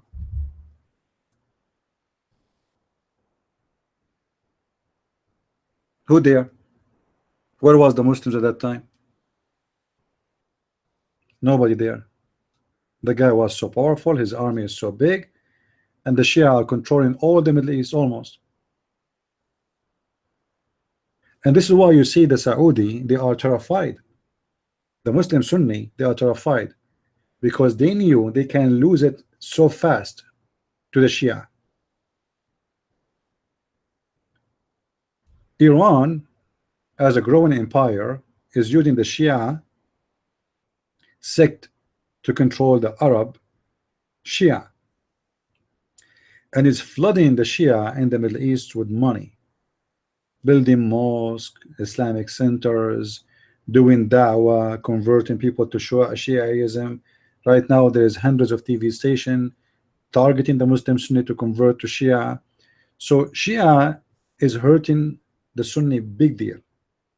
And the whole point is, if we convert as many as we can, we as Shia, we can take over the Middle East again, and we can have our Shia caliph. So what you see right now, the war in Yemen, and the war in Syria, and the war in Egypt, and the war in Libya, all of it is a war between Sunni and Shia. You see, the Shia, like somebody might say to me in Libya, that not much Shia involved. I mean, no, that they are wrong. The Shia involved in the war in Libya, big deal. They are involved in every war, and the whole everything is happening is about the Shia versus Sunni. In Syria, they want to establish an Islamic Sunni state because the president who is ruling Syria is Alawi, and he is kind of the Shia. And now the Shia are flourishing in Syria because of the war. There's more than at least 120,000 fighters came from Shia countries, from Afghanistan, from Iran, from Pakistan, from everywhere, and they are fighting in Syria against the Muslim Sunni. And the Muslim Sunni, they are losing ground, big deal, for a very simple reason. You see, the Muslim Sunni, they are very aggressive in war, but they are stupid. The Muslim Shia, they are a lot smarter. So they do their war is a lot more wiser, you know, because they use what is called taqiyya. The Shia, they practice taqiyya very much. So they are trained deceivers. So the Shia, they don't go face to face with you unless they are ready for that. The Sunni, they are stupid. They go face to face even though they are not ready. And this is what make ISIS get destroyed so fast. If ISIS waited until they are strong enough, they can be established. They can have really their own land, at least maybe for the coming 15 years. But because they became so stupid and so aggressive, and they are so stubborn to the point they don't want to believe that they are so small to fight the whole world. You see, when you want to establish a state, you don't make everybody an enemy. You will notice that Muslim Sunni, who they are practicing the true Islam, they wanted to be truthful to their religion. They want to say the truth. So Christians are enemies, the Jews are enemies, the Hindus are enemies. We want to kill everybody. We want to take over the White House. We want to take over Rome. We want to take over the Vatican. We want to conquer Europe. We want to destroy China. And then they make everybody an enemy. And then suddenly they found themselves fighting everyone. And not only that, they are being aggressive even with their own kind, which means the Muslim Sunni. And that make them lose more ground, because even the Sunni who don't agree with them, they slaughter them, because they said to themselves, this is the way the prophet he did it, and now we can do it. But you know, in the time of Muhammad, it was armies fighting by sword. Right now the American, they do not need to fight all the terrorists in the world. They can nuke them in 5 minutes, and the whole those countries, they will be demolished. That's it. You know what I mean? Those super powerful countries, if they give up war, if they find that war is not working, they will nuke. And trust me, they will. Like, let us say ISIS, they want to fight Russia. Let us say there's a billion Muslims want to fight, join the army of ISIS against Russia. Russia can destroy them all overnight. The old days is over about how many swords you have and how many you know, war used to be by how savage you are. The winner is a savage one. The more civil you are, the more weak you are. The more savage, the more you can conquer. This is why you see Genghis Khan, when he attacked the Muslims in his time, he conquered them because he was more savage. And the Muslims at that time, they are living in a palace, they have a lot of sex slaves, they conquer many countries, and money is coming from everywhere, so they are not war savage no more. They became people of the bedroom. Perfume, slaves, food. If you go and see how the Muslims used to live in Spain, you will not believe it. They have a life of luxury. Why? Because the Christians, they pay the jizya, and the Muslims don't work. They have no job. Money comes from everywhere. It's like today, the oil. Today, the Muslims, they got their money from the oil. Before, it was from the slavery. And if you want to make money and you are short of money, you just sell slaves. And if you don't have enough slaves no more, go and do jihad. You come back with your shares. It's like it was like an investment. You want to make money? Okay, tomorrow we are going to go and do jihad and attack the neighbors. And what does that mean? It's mean we are going to divide the shares. Bring with you 100 slaves and sell them out. That's money, property, and gold and silver and their food and their animals and their etc. So can a caliph change everything? Absolutely. Muslims have no religion, my friend. Muslims, they have one religion. It is fear. Fear. The true God of Muslims is fear. If you establish fear, Muslims, they worship that fear.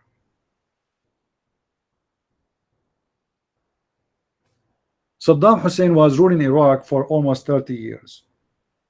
Nobody dared to complain, for their God is fear. Same as Al-Qaddafi, same as Hosni Mubarak, same as the Assad in Syria, same. The Turkish, they occupy the Arab for almost you know, about, I think, 600 years. And the Turkish, none of the Arab dare to fight them until the Turkish get weak and they get the support, and the Arab get the support of the British and the French. But during the occupation of the Turkish, the Ottoman Empire, to the Arab countries, none of the Arab dared even to open his mouth. And the Turkish, they were doing whatever they want. They kidnap Muslim women, they rape them. You know, they use, you know, you send your wife, she go on the street. Your wife, she go on the street, she never come back. She never come back. She's a Muslim. Why? Because a Turkish soldier, he was in his horse, he like her, he just grab her, put it in the horse, and he take her. That's it. Oh no, the Arab and the Turk, they hate each other to death. No, my friend. The Arab and the Turk, they have a very bad history. This is why Muhammad, he made fun of them, and he said, stay away from the Turk as long as they stay away from you. If you have my book, you will see how Muhammad, he described their faces. He said their faces is the same as a hammer. You know, speaking about the Asian. Obviously, Muhammad, he hated the Asian, you know, so he spoke against the Turkish people. And this is why Muhammad, he considered that Gog and Magog are Turkish. Gog and Magog, obviously, they are from the same kind of the Turkish, you know. You know, Turkish have many enemies. You know, Turkish, the Kurdish are their enemy, the Arab, they are enemy, because simply they occupied many nations and they were very aggressive. One of the punishment the Turkish they come with, when I'm talking about the Turkish, I'm not talking about those who live in Turkey. I'm talking about the rulers of Turkey. The Turkish, they used to kill people by the spear, by inserting a spear in the anus. You believe it? They bring the man and they make him sit in a spear going through his anus, and the spear will come out from his mouth.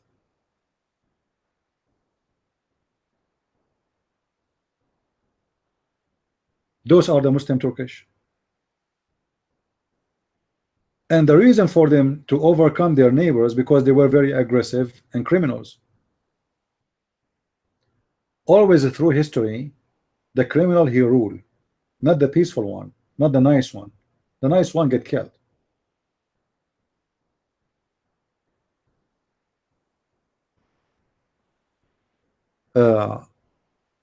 You know, like today we were talking about using weapon. Can Christians use weapon? Well, if Christian they use weapon, what happened to them before will not happen. You know, 1.5 million Armenian, they were slaughtered. Their women, they've been taken as sex slaves. If the Christians are ready for war, you see, you as a Christian should not be an evil person, yes, but who in the world told you should not protect yourself? Are you going to be happy to see somebody come in and raping your daughter and your wife in front of your eyes and you can't do nothing about it? This, you know, some Christians, sometimes I feel Christians, some of them, they are living in a fantasy.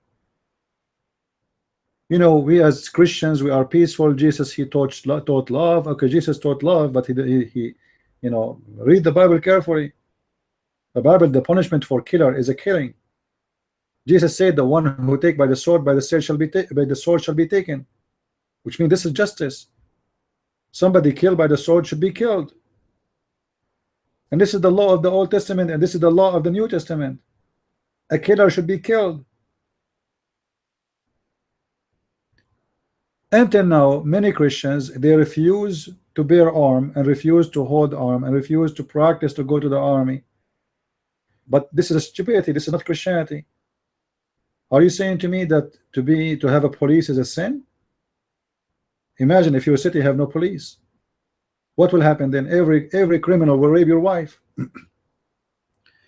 If you are a nice person, and you are not, let us say you are not strong to fight, you don't have ability to fight, anyone can jump in your wife in your house take your money, steal your phone, take your furniture. What you can do about it?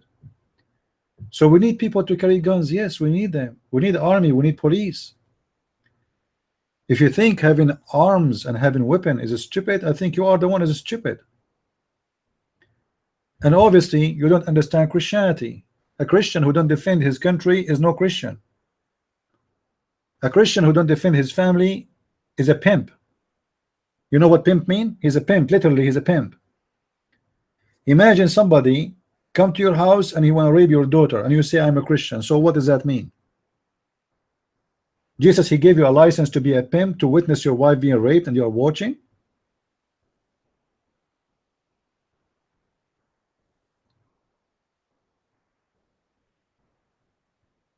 But through centuries, the Christian, they've been taught by their priest wrong information about Christianity, because they want you to be subdued to the system.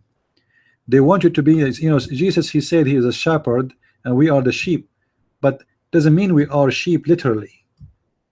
They want you to be a sheep in a very in literate way, so anybody can slaughter you, and you have no voice, and you don't talk, and you don't complain, because you are peaceful. This is why you see, like in America, the majority are Christians, but yet we can hear the liberals more, because the Christians became literally sheeps. They don't want to even fight by talking. Even talk, they don't want to talk.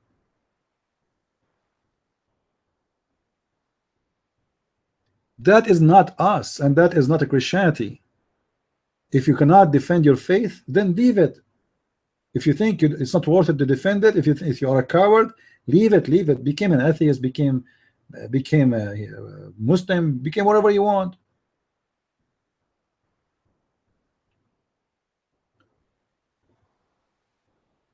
Any person, actually, me myself, I encourage everybody, as long the law allowed you to have weapon, even women. Why not?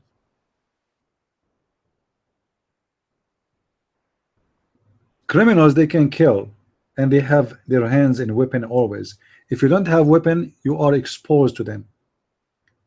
I was in the mall, and let us say there's a terrorist.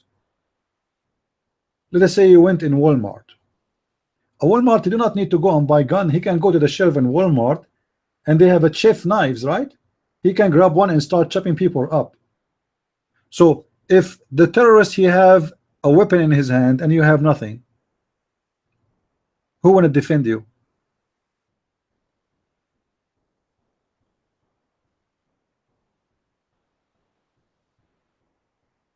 Who was going to defend you if weapon is wrong, if carrying weapon is wrong? So we should have a police without weapon, a Christian police? Is that the idea? A Christian police who have no weapon? The Muslim terrorists, they would love it. The criminals, they would love it. You know, a land have a police, have no weapon. This is heaven for Muslim terrorists, and this is heaven for criminals. This is why the terrorists in England, they are flourishing. And in France, you know, the two policemen, they came to save or to check what's happening with the journalist, the one they were slaughtered by the Muslim terrorist, and they came in their bicycle, and they have not even a knife with them. So what the terrorists they do? They slaughter them in the middle of the street. How stupid it is to send a policeman, he have no gun with him. So what the point? What he can do? What a policeman can do without a gun?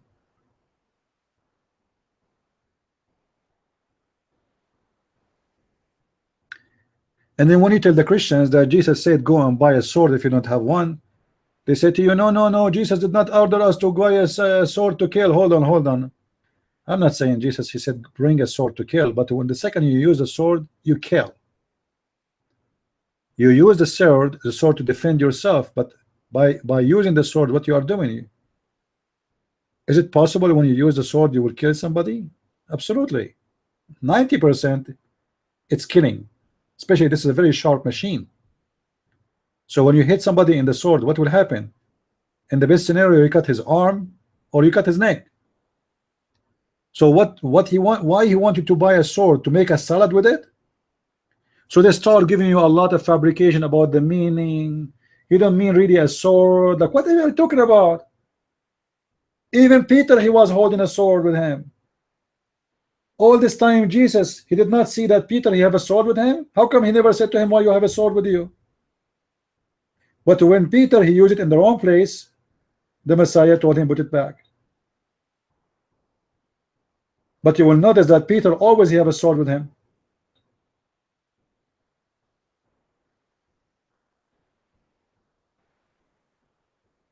So obviously, those Christians, naive one, they don't want to be, I believe they are running away from responsibility in the society, because we as a Christian, we are responsible. We are responsible for the security of the society. We are responsible to defend our society, our country, our family. We are responsible, otherwise we don't deserve to live. So what's your job in this earth then? Criminals, they can raid every house. Rapists, they can rape every woman in the street, and your job as a Christian just to pray to God? That's what the Bible teach you? If I am walking down the street and there is somebody trying to rape a woman, should I quote for him a verse from the Bible and say to him, commit not sin? Or I should jump all over him?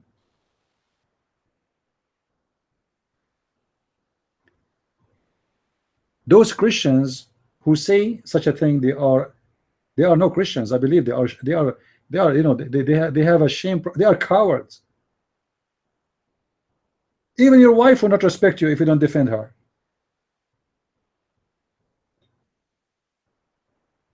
And actually, I advise women before they marry from men. Before you marry a man, try to see how much man he is. Not mind by attacking the neighbor. No, no, no. How much man he is, which means, do he stand to protect you when you need him? What a woman she need from a man if you will not protect her when she need him? What children they want from their father? Just a guy who give them food? That's it? This is your duty as a father? You have a duty to protect your family, your country, your city, your society against whoever criminal when I hurt the society. If you don't do it, I don't do it. Who's going to do it?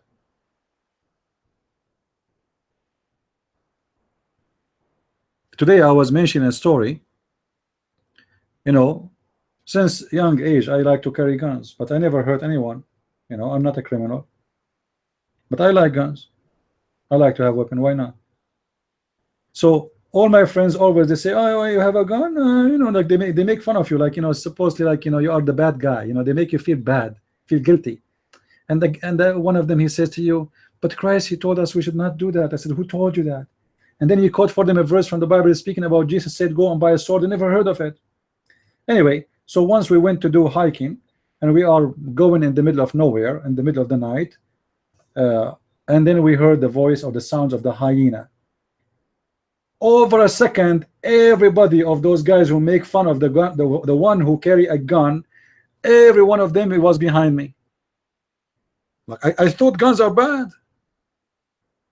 Honest to God, it was the most funny moment that we hear the hyena around us from the trees, and the hyena are very aggressive animals.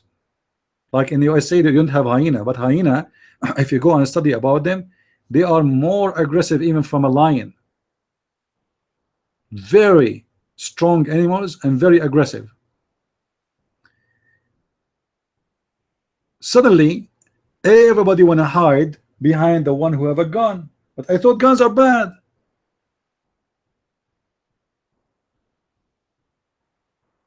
You know, when we are doing hiking, like I put my gun in the side, I want to wash my feet, I want to, etc. You know, they make fun. Here we go. He's showing his gun again. Here we go. He is, you know, you know what I mean? They try to humiliate you because you are the bad Christian. You are the bad apple in the box of apples who are wonderful Christians, and I am the only one is a bad between them. But when the danger come, all those good Christians, they hide behind the one who had a gun.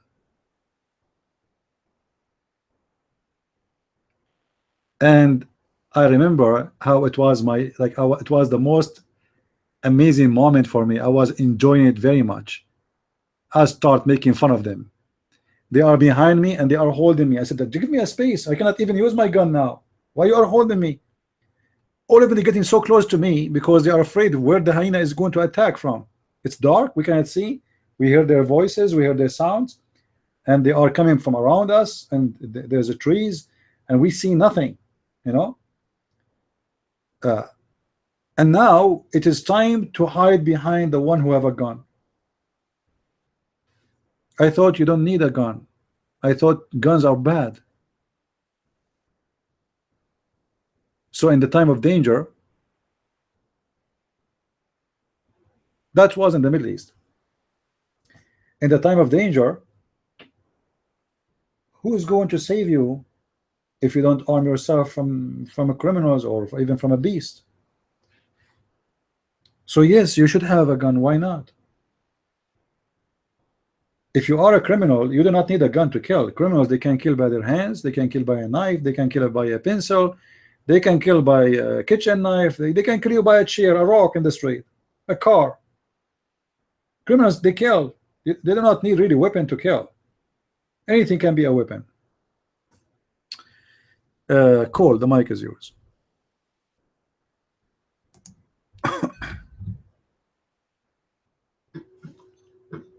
Yeah, okay, so I got your answer about the caliph. And well, first of all, by the way, I agree with you about the gun. I do agree with you about guns. Yeah, people do react like that. They can do a lot of kumbaya, pie in the sky. That's all be peaceful, you know, basically pacifist type stuff. But then when something jumps off, you know, they want somebody that's got a gun, you know. So yeah, I'm in full agreement with you on that. And if people know you have one, if they know you defend yourself, they just don't pick with you as much. For some reason, the stuff you do, they just don't find it as offensive. It's amazing how that works. You know, the guy who won't defend himself says something, oh, it's the worst thing, they ready to kill. Somebody who will defend himself, do the same thing, and it's not all that bad. It's amazing how that works. About your answer about the caliph, you said a couple of things here that I actually took note of. You mentioned how the caliph in Egypt changed the government from Shia to Sunni just overnight because he was a caliph and he could do it. You mentioned how Iran was using Shiism to fund various Shia movements in different places. But the way you spoke about it, it almost, you know, it almost sounded, you made it sound like Shiism, like the Iranians, are not truly Sunni, but rather like the Shia doctrines is just a tool that they're using to advance their own power. You know, they almost made it sound like that. I don't know if that's what you meant to convey, but I made a note of that and I wanted to ask that here. I think you made it clear that the regular people, the Muslims, I mean the regular guy Muslim, they don't really have that die-hard of an allegiance to being a Shia or a Sunni, you know, or at least not so much that if he woke up tomorrow and his leader was of the other faction and he said, you know, we're changing, that they wouldn't push back against it, you know. And that's really when I asked the question, that's the kind of thing I was looking for, you know. How much of it, of the caliph's power, is rooted in Islamic scripture, you know, Qur'an and whatever other books they take as sacred? And how much of it is just the fact that if there's one powerful enough to take the title of caliph, he's just going to be the most brutal one, and he's going to rule through fear, you know? That's what I was getting at, you know, how much of how do I say it? I learned that the narrative, the story you know, the narrative that the population believes, the story that they tell themselves in their head is important. You know, it really is important. It does have power there. And if such a caliph could draw support by pointing at Islamic scriptures, that would help his case, I believe. That would kind of help him hold power. And that's what I was getting at, you know, how much of it is rooted in this text? How much of it is just, man, he's just the biggest dog and nobody's going to challenge him, or else there's going to be a big fight and he's going to win the fight. You know, how much of it is that? And I particularly wanted to know, could he have power such that he could change the Quran? You know, could he come along and say, well, you know, this verse really wasn't there, you know, so we're going to change it. And if he was to do something drastic like that, to add a verse to the Quran and say, well, you know, the adult breastfeeding verses, that should have been in the Quran, so we're going to put those in there. You know, would there be a pushback from the Muslim populace, you know, in terms of various factions developing to where he would have a problem holding on to power? You know, I've learned that, you know, the king can't just not every king can do whatever he wants to do. You know, that there are factions that he has to satisfy. He's got to satisfy this group and satisfy that group, kind of like the would-be king in Saudi Arabia. There's the religious family that he has to make friendly with. You know, even though he's supposedly the king, he can't really govern without these people, so he keeps them happy and such. If you were to have one, there would be a caliph. Could he draw support from the scriptures, Islamic scriptures? Although I guess, though, they would probably be too busy. Yeah, because if you had a caliph, he could just outright declare jihad, so he'd probably keep doing that. And they'd probably be too busy fighting against the rest of the world to worry about their internal struggles like that. But I know I asked Shotgun a lot of different questions here, because as you're talking, I was listening and making notes here. One other point here, and then I'll give the mic back to you. When you were talking about the Christians and being peaceful, you know, and you seem like they're being peaceful to a fault because they're being basically taught the wrong things by the priest because they want to pacify them. You know, I actually have long since theorized that that's what we have with Muslims, the so-called peaceful Muslims. You know, it's like Islam has all these violent passages in them, and they're backed up by hadith. And because that's just who Muhammad was. I mean, he was a warlord. But then you talk to these people, and they're like, oh, this is about peace and this and that. And you show them these verses, and they've never seen them before. It just stands to reason to me that once they live in a system where Islam is taking over, where they don't want the people fighting anymore, that they want peace because they've already taken over. So they don't want to stress the violence once they've taken over. They want to stress whatever kind of peaceful language that they can because they want to pacify the people. You know, it's deceptive, I guess. It's deceptive, I guess. So that's all I had. I know it was a lot, and it seemed to be kind of all over the place. But that was it about the caliph. How much of his support is rooted in scripture? And could he change it? Is his power such that he can change the Quran without having significant pushback from within the Muslim population? Mike is free. Yeah, well, a Muslim leader, he can not only change the Quran, he can even delete the Quran. If you remember, not long time ago, the Turkish, they have a government who they forbid anything is Islamic. Is that correct? Is that correct?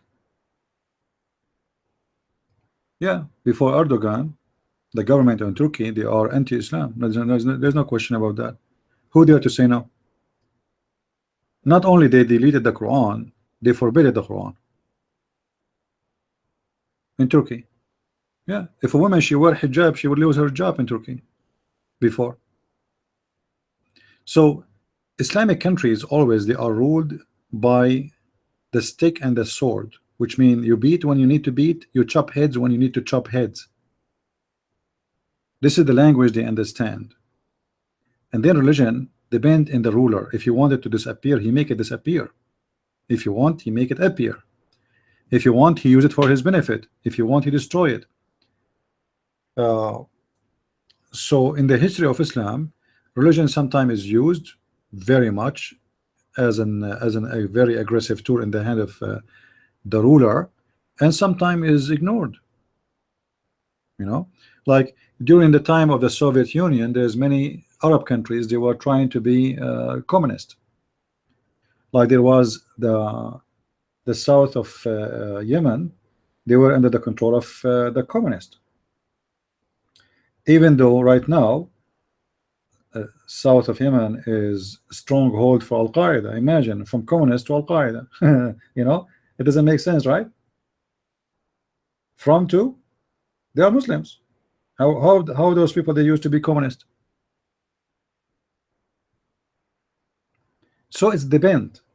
However, what happened, like you know, always, if you are a person who let us say live in an area, depend in the area you live in, what kind of people they are, the one you govern.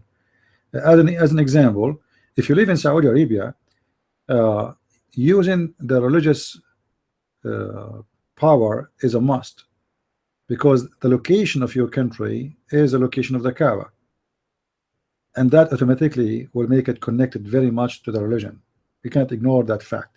So this is why you see the Saudi family, they have to use the authority of the sheikhs in there, so they flood them with money, and this is how you can. There's two things they use: money and fear. If a sheikh he agree with the royal family, they shower him with money. If you don't, he disappear. Very simple. And as long everybody knows that you have one of two choices, either you agree with us and we shower you with money, or we make you disappear. Everybody like to go and get the money. So the Muslims really they don't have really a strong belief as much they have let us say a survival plan. As in the Middle East they say, whoever marry my mother, I call him uncle, I call him daddy, sorry. I don't know if you understand what I'm saying. So whoever sleep with his mother in the bed, he is his daddy. It doesn't matter if he is his daddy or not. Which means whoever is in charge, he is daddy. When Saddam Hussein was in chair, they worship him, the hero, the amazing, the pictures of Saddam Hussein everywhere. Saddam Hussein became weak. Everybody spit at Saddam Hussein. Iraqi, they want to spit at him. Iraqi, they want to beat his statues with a shoe. Like, where are those people for the last 30 years? Dictators, they find that there's two perfect methods to control people: either communism as a communist, or religion, because both of them, by the way, they match, even though they look like the opposite. Especially with Islam, anyone disagree with you, you accuse him to be betraying you, betraying the religion. So the communists they have their own religion, and the Muslim they have their own religion. Even though the people they say communists they have no religion, that's not true. Your belief is your religion. Whatever your belief is, their belief is to be communist. That is their religion. So anyone disagree with them, they execute him immediately. He's an apostate. Islam is the same as the communist. Anyone disagree with Islam should be executed. So the ruler, he used a religion to accuse any one of his enemies that he's an apostate, so they can get rid of him. And this game is played like just a few weeks ago. If you remember the ruler of Jakarta in Indonesia, anyone remember? The Christian guy who was elected in Jakarta, what the Muslims accuse him with, because they could not take it a Christian he became a governor. That's a shame for the Muslims. He's good, he's clean, he never take a bribe, he's a wonderful man, but he have a problem. He's a Christian, so he have a weakness. So let us accuse him that he insulted the Quran. The guy, he just said that those who they are promising you, making you, trying to make you vote for them, they are using religion. That's all. They quote from you the Quran, they quote for you from the Quran, using religion to make you, vote for them. That's all what he said. They could not find anything against him except that statement, and they were able to take him out from the government, imagine, and they want to send him to 2 years in jail. So religion is always can be used as a tool of humiliation and execution and destruction. And actually this is happening even in Christianity. In certain time, churches who they are corrupt, leaders who they are corrupt, they are independent with the kings, they are partners in the crime, and they use God and religion to execute any enemy. So if you don't agree with them, they accuse you are a Protestant. What Protestant is coming from? Someone he's a protesting against something, right? So so if you are not with them, you are an enemy. That's it. An enemy of what? They make you an enemy of God. You are not an enemy of the king. No. You are not an enemy of the government. You are an enemy of God. Look how big you are.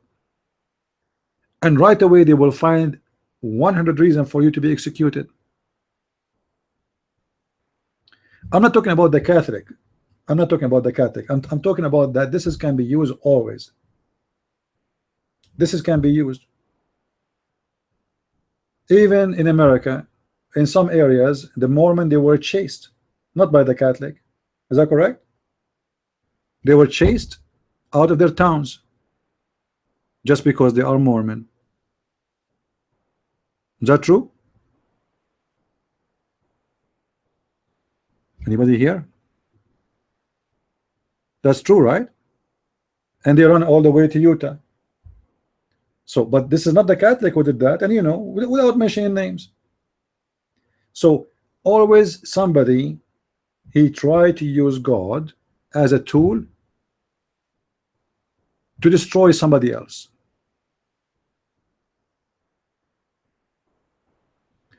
I don't know if they started the war or not, but I think they are the minority anyway, and there's no option for them to win such a war. If they did, that's stupid of them. But anyway, that can be, religion can be used by anyone who want to do evil. He can be a Protestant, he can be an Orthodox, he can be a Catholic, and he can be a Muslim.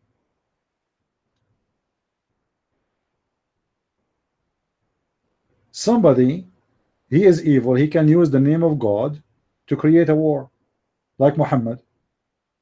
And he claimed that he is the holy one who is defending God, he is the hero. And now we have a holy war. So religion was always a tool to conquer, to make money, and to kill. Same as communism, because communism and communists are religion too. Islam is different somehow because Islam is a government and a religion. Christianity is not. So in order in Christianity to use the belief of the Christians, to use it as a way to conquer, you have to play games, you have to fabricate, you have to be a liar, you have to fabricate the faith. You cannot use the word of Jesus to go for war. It doesn't say anywhere to go and kill anyone. So what they do? They create a reason. They fabricate a reason. And now the West, they create reasons for war. It's not about religion no more, because this game will not work no more. So they have a new game, human rights. Human rights. The dictator, the Assad is a dictator. Saddam Hussein is a dictator. Huh? So what we do? We go and we make an invasion. But there's what about China? China have the biggest dictator country in the world. Who there? What about the North Korean?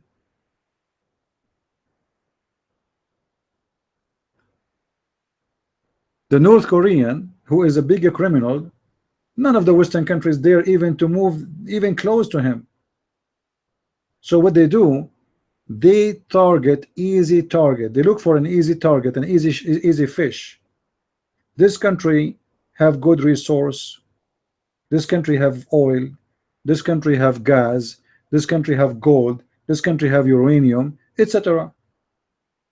They speak too much of a human right, but the fact nothing changed. You know, from the time of Christ until now, nothing changed.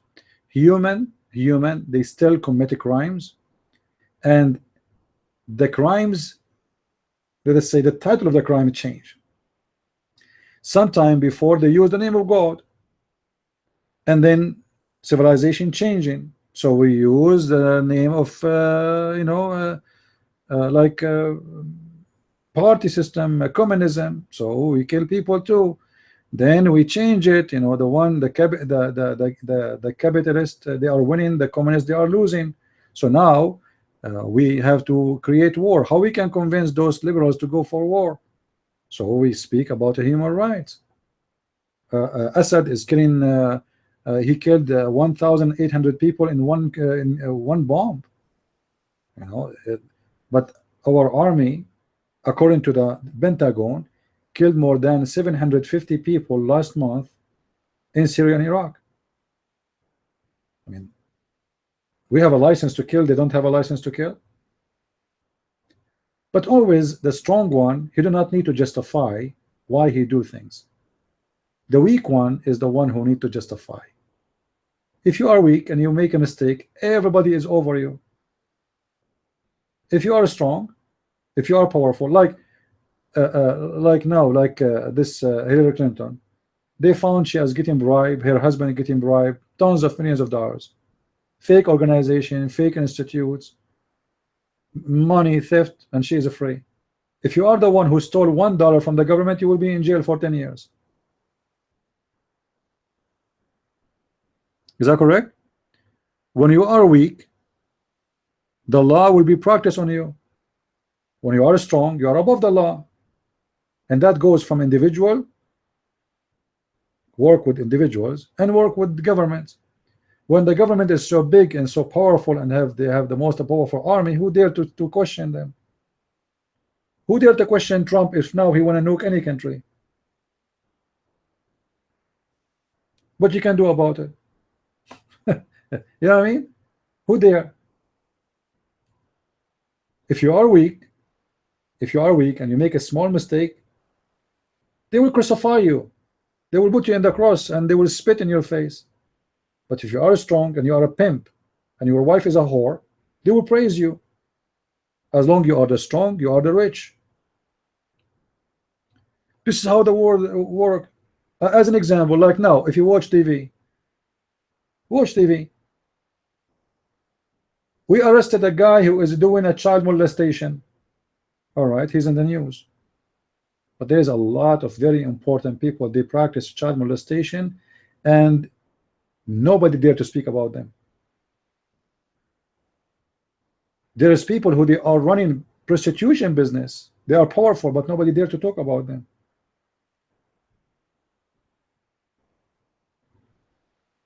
Theft, crimes, you know, they keep us always busy with the stupid things. So what I'm trying to say, that always criminals, bad ones, they find their way to control the crowd.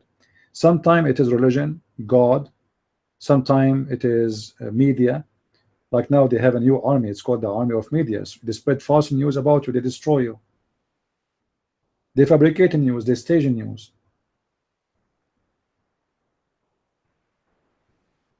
You know, when they spread the videotape about Trump, saying that Trump, he said what he said about women. But this is something you hear every day in the TV. The F word, the all kind of disgusting word, and nobody complained. Suddenly the guy, he said that he became the most the dirty, disgusting guy in America.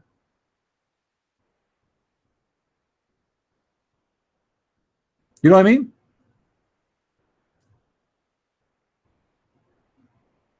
Open your TV, you see people having sex naked in the TV. And supposedly this is just a movie, no normal movie. It's not like this is not a porn, but the fact it's porn. And suddenly, if a guy he said what he said, he is the most disgusting person. I mean, if you are really like, hypocrisy is amazing.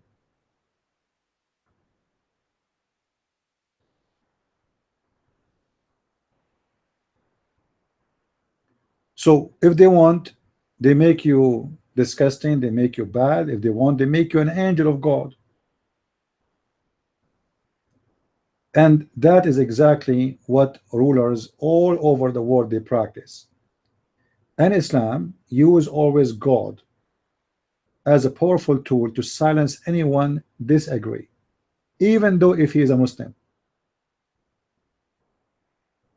As an example, you know Hafs, right? Cole Hafs, the one who recite the Quran.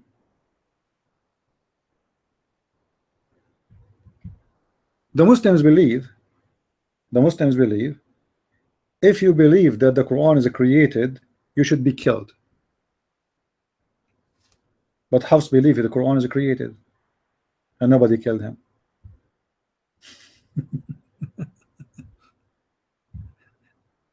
To know why, you should see who is the one who is sponsoring Hafs, and then you will know why nobody dared to kill him. It's about who is the one who is protecting you. If you have a strong protection, if you have a gang behind you, then you can play and you can do whatever you want. You can even curse God. You can say the F word to God and nobody will kill you. But if you are just a little one, poor guy, who say a bad word about God, you will be slaughtered immediately. Always the criminals, they are the one who rule this earth. Even in the good countries, you have to be a liar, you have to be a criminal, you have to be part of the mafia, you have to be a thief, otherwise you will not be there. And if you are good and you become a president, they will assassinate you. They will do everything they can to move you, to take you off. You don't fit for the job. So in Islamic countries, because the religion is play a key factor in everything, even in the grocery store, you can use it to silence any movement against you. Or you can do the opposite.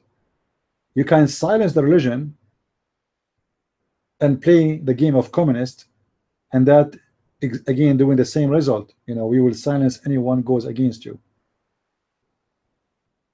And I believe strongly that Islamic countries in maybe in 50 years from now is going to be totally different from now. Like you know, I have the Saudi TV station.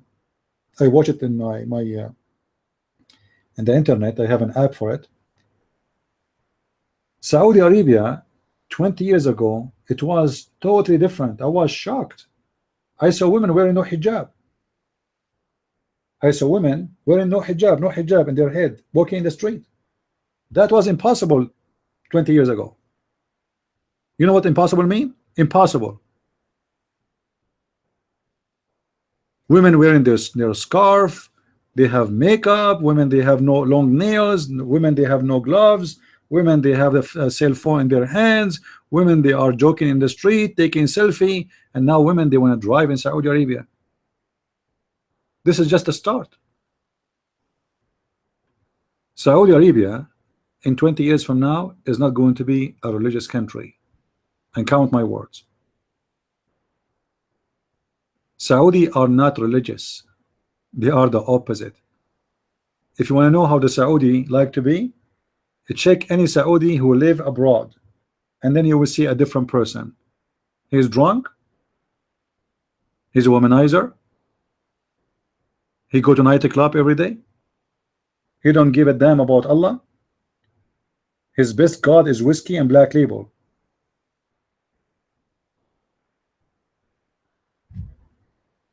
That is a Saudi.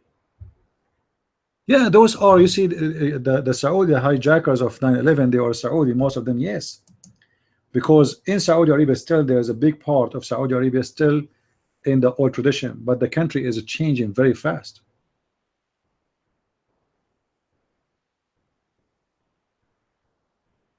You do not know what Saudi Arabia is. You know, first time in Saudi Arabia they have a bicycle, they arrested the bicycle. Not the guy who brought it. The bicycle itself was arrested, and they accused the bicycle it is the machine of the devil. So we are talking about people live in the cave time. So what we see today is beyond imagination as a change. It might look for you it's so slow, but the fact it's very fast. There's a guy who was arrested for having an umbrella. I know a Saudi friend. He told me, he's a Christian now. He told me that his father was arrested for having an umbrella. They never saw an umbrella before. Actually, not his father, sorry, his grandfather. The sun there is so strong, right? Not for the umbrella he bought, not for the winter, for the sun. So the guy, he was walking in the street and he opened the umbrella, and people, they jump all over him. They arrest him, they talking to the police. What this is it? And the excuse is he started explaining this is for the sun, and they call him this is Buddha, which means something in you is not from the prophet. It's rejected.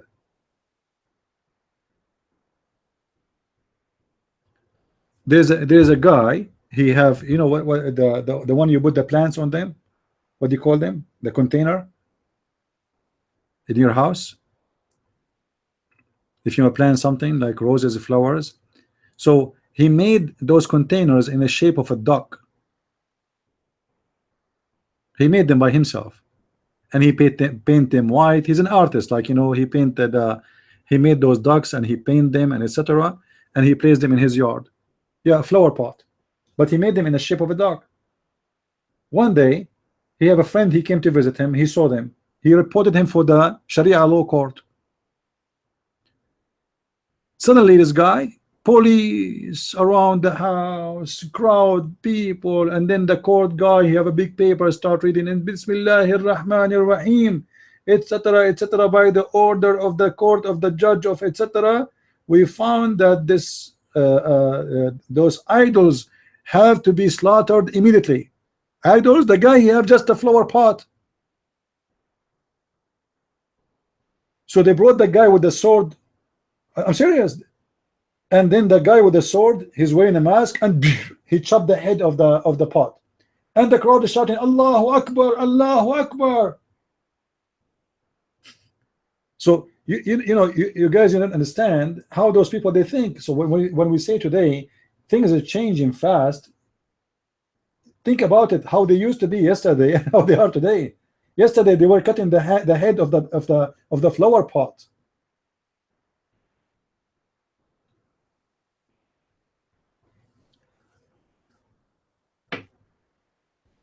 Always people, they, you know, when we speak about different country, we think they have the same brain as us, and they have the same culture, and they think the way we think. But this is not the scenario.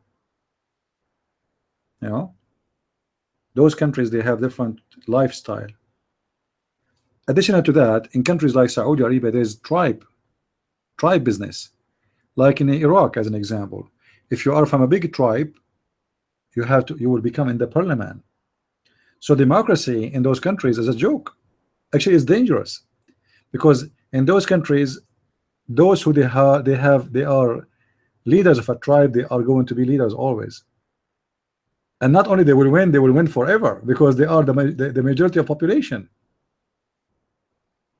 How somebody belong to a small tribe, he is going to be an important person one day? He will never be, because all the tribe, they vote for their family member.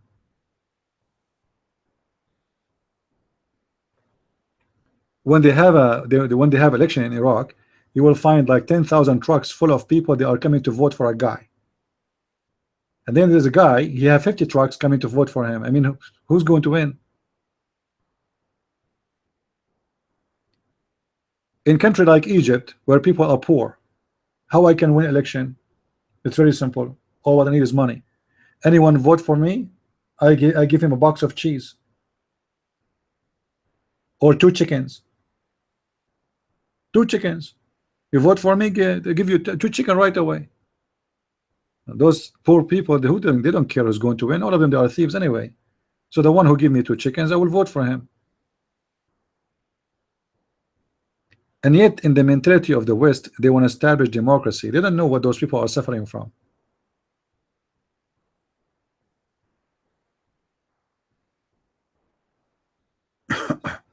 No, in America they fool you in a different way. In America they have their own way to fool the citizen. You know, you have a bunch of TV stations, everybody is parking at the other one, and everybody trying to convince you that the other one is a bad and he is the good guy. But the fact, all of them, they are scumbag.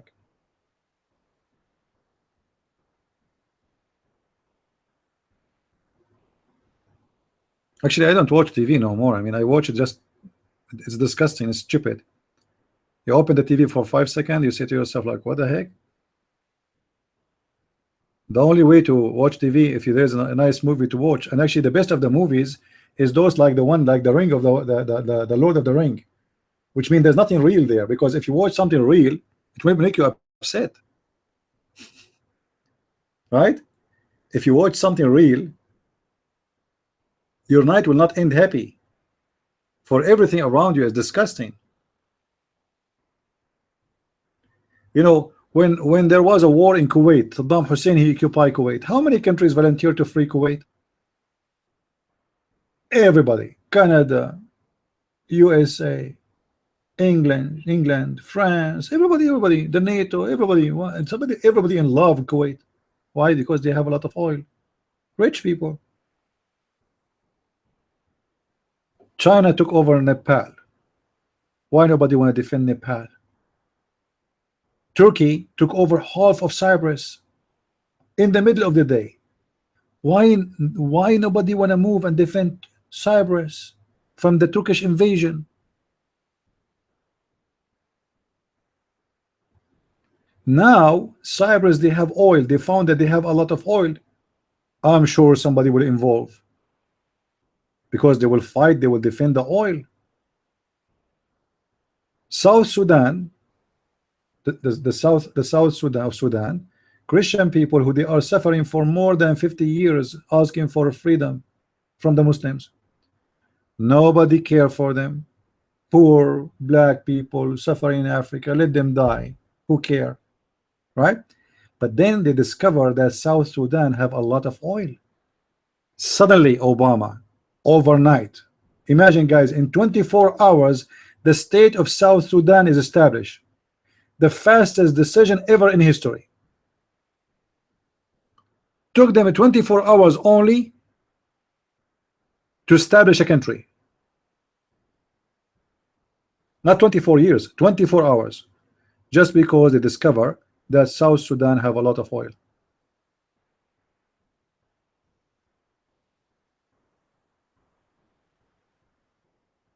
When in Africa the Tutsi and the Hutu, whatever they call them, they were killing each other, and more than 600,000 people slaughtered, burned alive. Not even single soldier from any army in the world was sent to Africa to stop this massacre. Why now everybody want to involve in Syria? The American are there, the Russian are there, the Iranian are there, the Saudi, the French, the Canadian, the Australian. Like, what the heck? Why everybody is there? Because this is Syria, and they discover a lot of oil in Syria too. Actually, they are expecting Syria to be number 3 in the world in gas production, and that will be a big threat to Qatar, because Syria is more close to Europe. This is why you see right now the American, they are trying to push the Syrian troops out of the desert of Syria and trying to keep the one who would call them their friends in control. So the Russian, the Syrian army, the Shia, and with them the Christian Syrian, they are trying to defeat the Muslims and who they are the friends of USA supposedly, so they can control more of the desert, because the more control of the desert you have, the more gas you will have. And I believe that this is, they are preparing to divide the country. They want to divide the cake. Division of the country is not because of politics. It's going to happen because the Russian and the American, they will agree at the end, okay, you take half of the cake and we take the other half. But people, they think that the war in Syria happening because people, they are seeking freedom. There's no freedom there, and nobody is looking for freedom. And the friends of USA, they are a bunch of criminals. This is the truth. And the friend of the Assad, they are a bunch of criminals. They are true. This is the truth too. So what this war is for? This war for a very simple reason. We want to divide the country.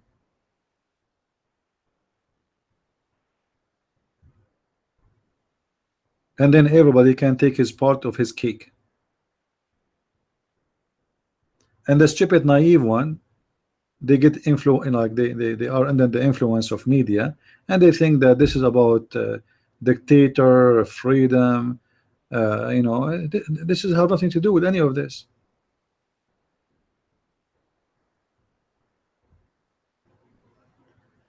No, people, they get their education from TV station. You know, once I was watching a movie, it's about commandos. I forgot the name. About American commandos.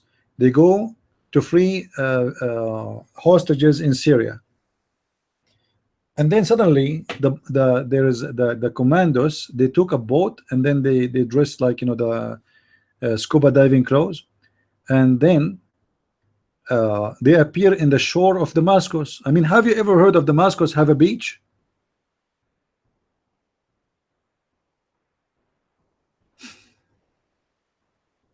I was sitting with a bunch of actually at that time I was in the army, and I told them, do you see what's wrong there? The guy next to me, he said, what's wrong? I said, they are in Damascus right now, right? I said, yeah. He said, yeah. I said, but in Damascus there is no sea. He said, what?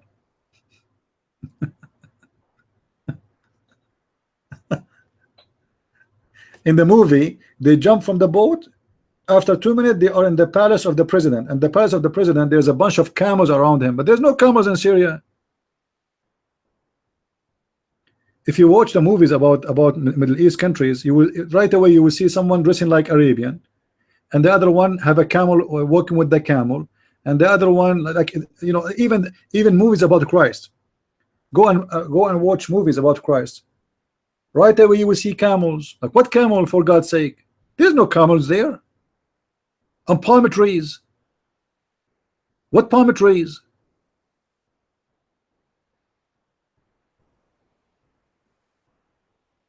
In Jerusalem they have a snow the same as you have in your city. It's a nice, a beautiful city, and it's a green. Have you ever heard of Jesus making a speech in the Olive Mount? This is a land very well known by olive trees, not by palm trees.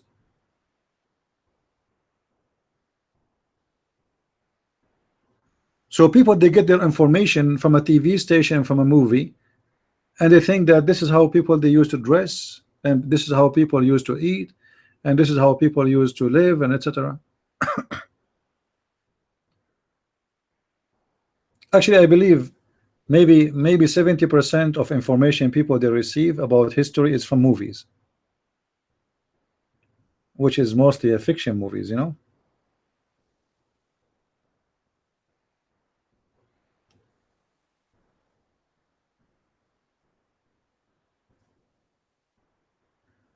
Somebody's talking about Afghanistan. Yes, you know, imagine Afghanistan, the country of the aggressive terrorist, not long time ago used to be communist. Is that correct?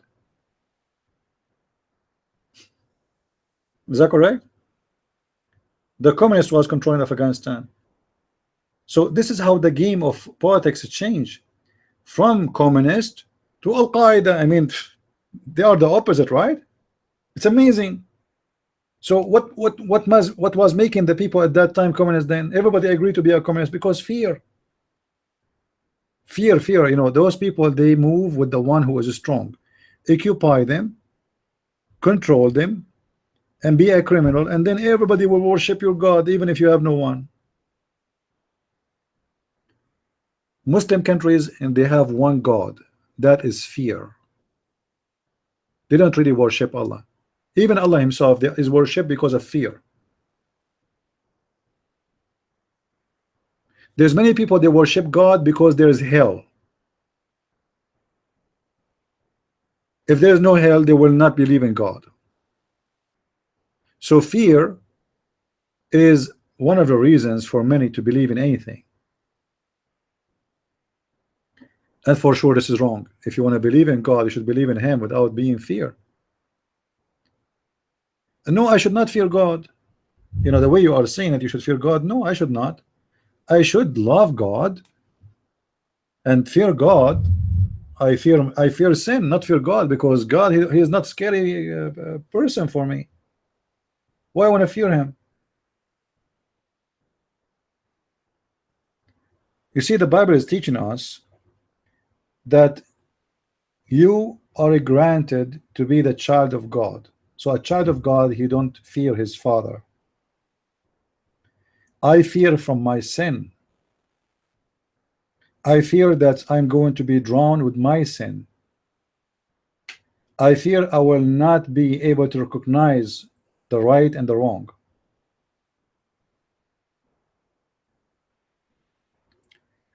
But our life should not be based on fear. Because a person who believes in God because there is a fear, if you take the fear off, he will not believe in God anyway, which means he's a hypocrite. Which means he believed because you just scared him. No problem, John. We'll come back. I believe in Jesus Christ not because I fear him. But yes, he is powerful. He is the Almighty God. But I know that he is justice. I know that he is loving. And I know he is truthful. So therefore, I have no reason to fear him. Do we agree, guys, in that? If I walk in the street and I hear the police car, I don't have a fear, do I? But if I was a thief, I would have a fear. I might start running. Correct?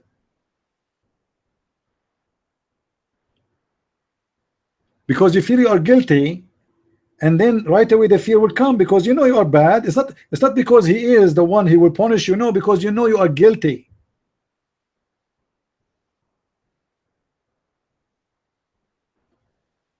Your guilt make you uncomfortable, unhappy, unstable, and that will lead to many problems. Yesterday I took a break. I was working in my book, and suddenly in YouTube they give you a recommendation, right? Somebody asked me where Muslim women they do those like this lousy dance. He want to post on Facebook to show the people what Muslims they do, the hypocrite Muslims.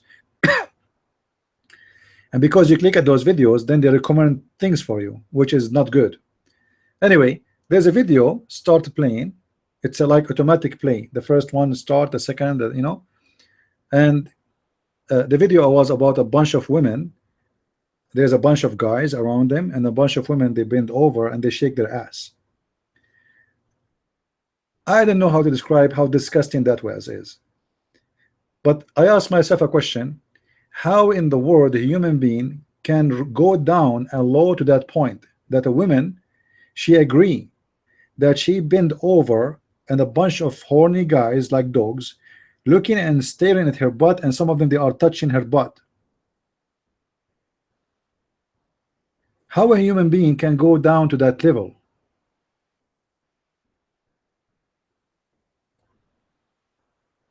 When you go down to this level, your life is a different story. You are a different person because you lose your dignity, you lose your self-respect, and you lose the reason to live. Are we really created so we can shake our ass and a bunch of horny people touch it? Is that what you are made for? Is that what your life is proposed to be?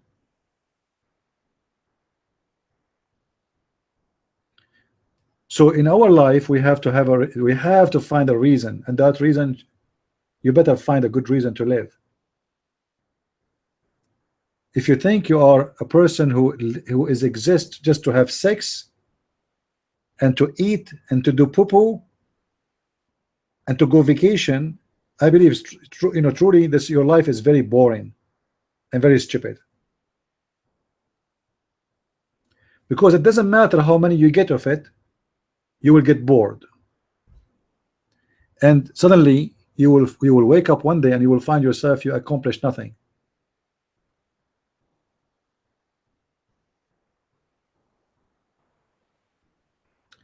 Good night, Cole.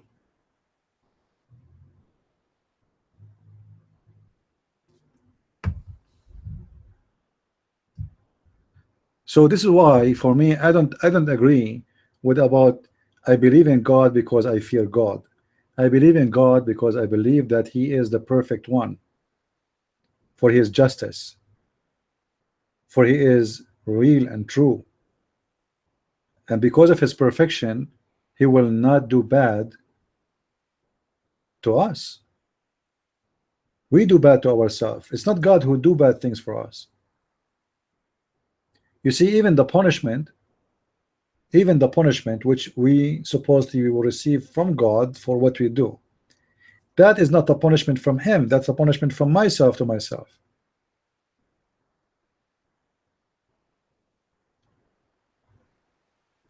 When you hurt others, when you kill, when you rape, when you steal, when you do whatever you want to do, you are hurting someone. With those actions you are hurting others. So why you don't regret hurting others and you blame God for being hurt yourself?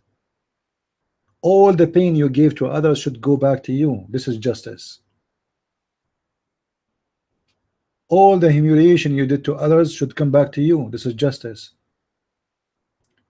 And if you think because you are strong and powerful you can humiliate someone, or you can rape a woman because you have muscles she don't have, trust me, time will come and you will be raped yourself.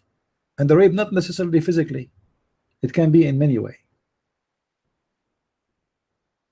I believe strongly that every rapist he will be raped, and every thief somebody will steal from him,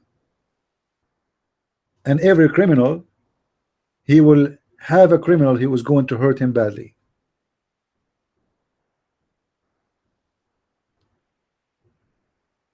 This is why you see those criminals who live by the sword always die by the sword.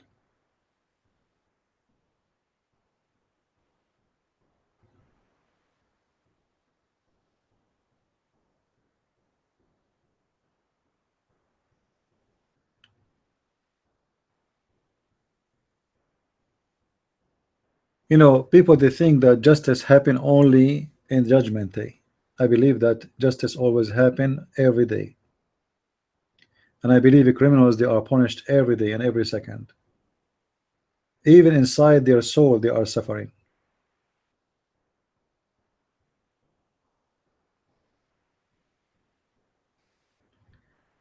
Do we have any Muslim here?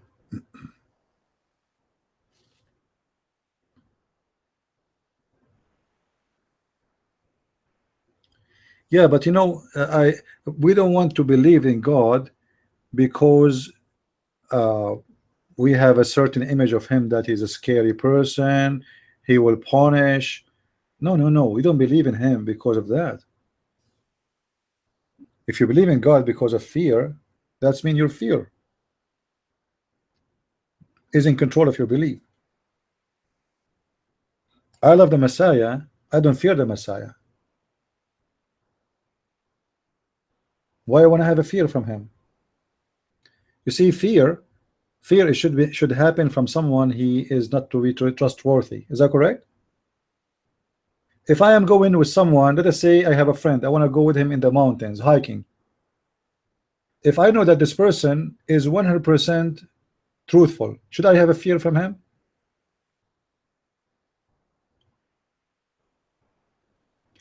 You know, the Bible speak about fear too, you see, but it depends how you give definition for the fear. The fear here should be the fear of your sin, not the fear of God, even though the Bible is speaking about fearing God. But the fearing God here is not about fearing God for he's scary, it's about fearing your sin. You have to be fear. The fear is how wrong I am.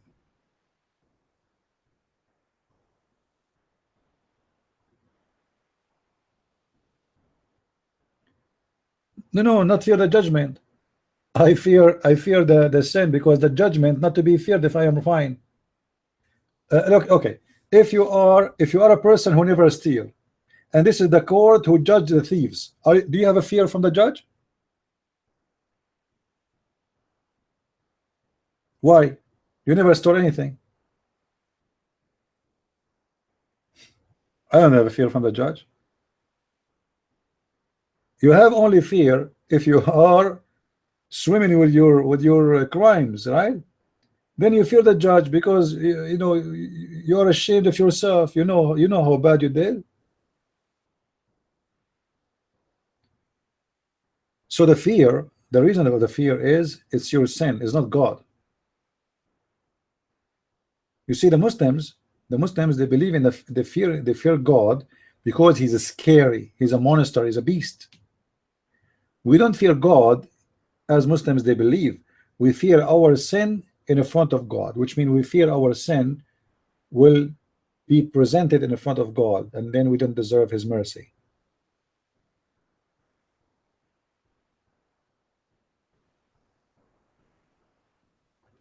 So the one who have no sin, he have no fear, and the one who have the Messiah, he have no fear. You see, in the day of judgment, I'm not going to stand alone. I'm going to stand in front of my Savior, and I am not by myself.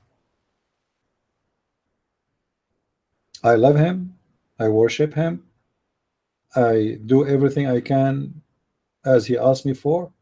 For sure I'm not perfect, for sure I do my mistakes, I have my errors, I have even my sin.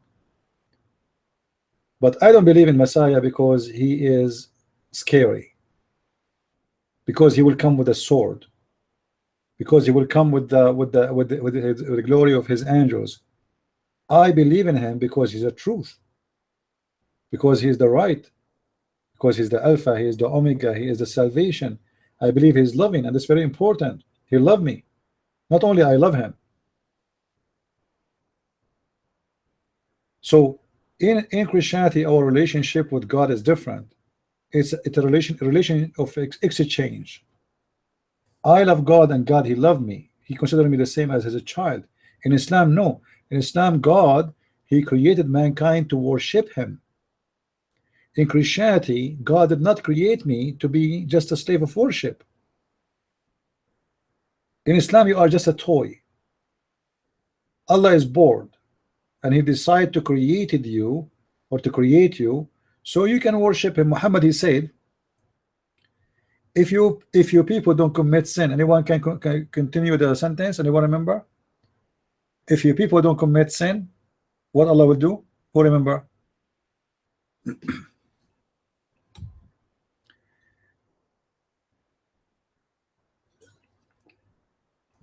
Yes, if you people commit sin and you commit no sin and ask for forgiveness, Allah will replace you with people who commit sin and ask for forgiveness. That explains the nature of Islam and the God of Islam. This God, he wants sinners. Why? Because he feels good when you bow down and say, forgive me, you know. He like it, it's fun. So in the heaven of Islam, or in the religion of Islam, your sin is a joy of Allah.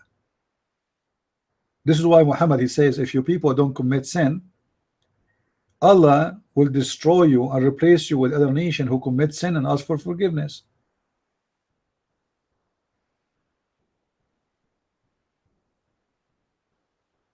In Christianity, we don't believe in this. Our Lord is not happy to see us swimming with our sin. When Muhammad, he said, if you don't commit sin and ask for forgiveness, Allah will destroy you and replace you with people who commit sin and ask for forgiveness. Muhammad, he shows us that his God is the devil, because the idea of enjoying people committing sin is an evil idea. Allah, he wants you to commit sin, and the purpose is to worship him and ask for forgiveness. And that's what Satan he want. Satan, well, we mention his name, for he enjoy your sin. Allah enjoy your sin too. The Messiah he don't.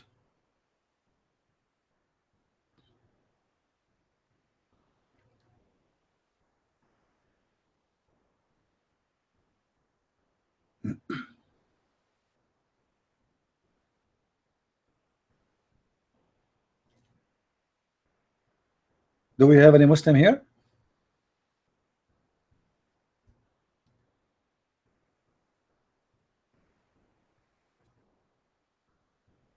Any Muslim?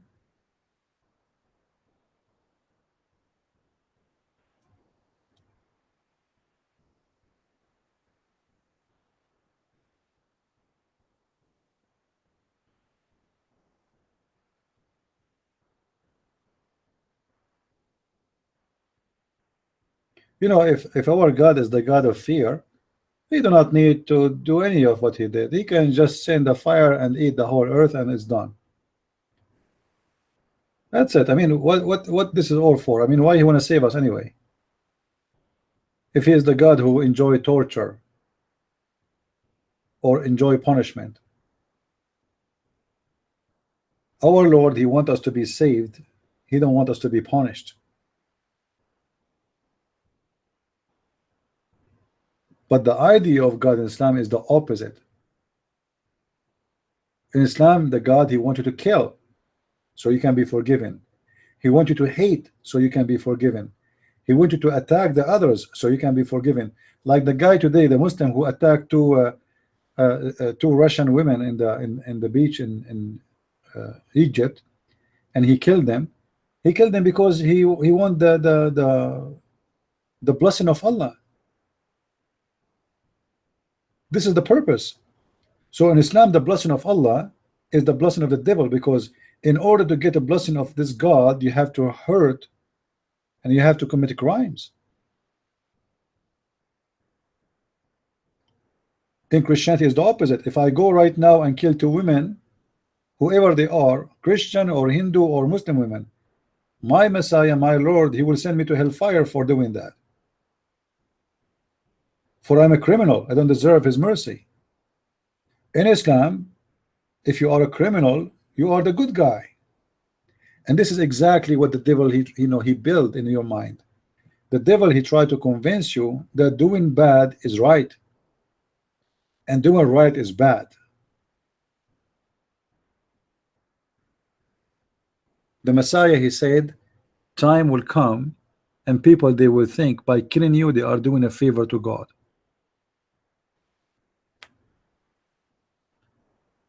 But how people they think such a way?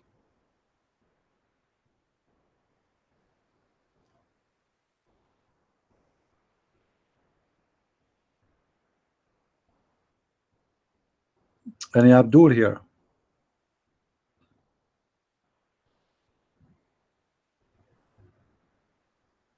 So my idea of the Messiah is very clear and very different. I believe the Messiah is an amazing, loving person, not only as a mighty God, but even as a man who lived between us. He knew the needs of the man and the women. He knew how we are. He was merciful to everybody around him. If you go and look at the life of the Messiah, how amazing he was with the poor, with the old women, with the young ones, with the children. It was an amazing. Then you try to imagine the same person coming in the judgment day. The judgment day, the Messiah will not change. He will be the same. He's still the loving person, the amazing person, but that time is going to be different. That time is the time to collect the fruits. It's like you have a trees, and the tree lived for 30 years, and then the owner of the land, he is coming back to see what this tree is going to carry on. This is why you see the Messiah, he said, from their fruits you shall know them. So if you want to have a fear, fear that your fruit is not going to be with you. Fear that time will come and you did nothing. You never supported the Messiah. You never support those who support the Messiah, who try to spread the faith, like missionaries, churches, etc. You have to have a fruit. Otherwise, you are the fruits is the proof that you are a Christian. How you can be a Christian? How you can have a faith without fruits? It's not the fruits will save you, but the fruit is an evidence of who you are. That's why the Messiah, he said, from their fruits you will know who they are, not from their names. This is why, you know, sometimes I feel sad for some Christians. They are fighting over sect, Christian, Protestant, Catholic, Orthodox. I find it very naive and not even smart. We as a Christian, we should fight over who serve God more. We should be in competition, me and you and her, who can serve God more, not about you are wrong and I'm right. The competition should be how many of us and how many each one of us can bring to the Messiah.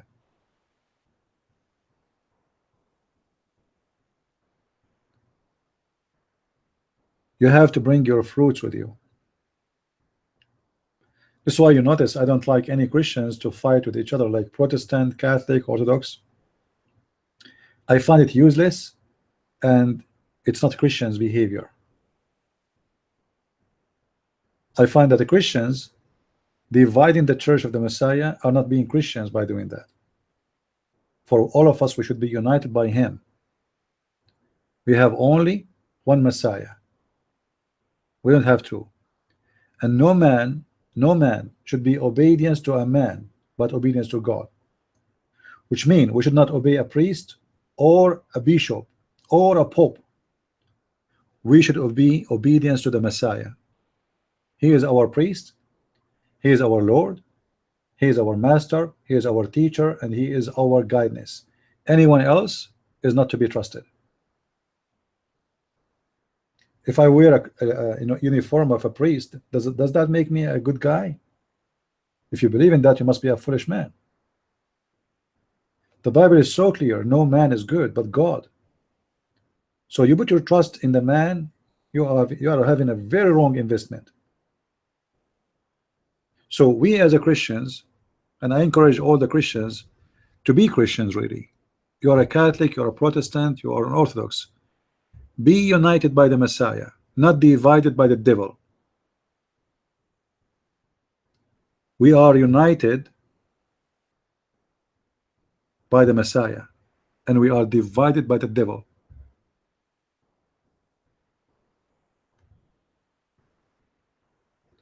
Guys, ask yourself a very simple question. Do you think that the Messiah is happy to see Christians are divided? Be honest with yourself. Do you think he's happy? So why we are dividing ourselves? Why we call each other names? Why we spend a lot of money to attack each other? We are serving who? Are we serving God or the devil?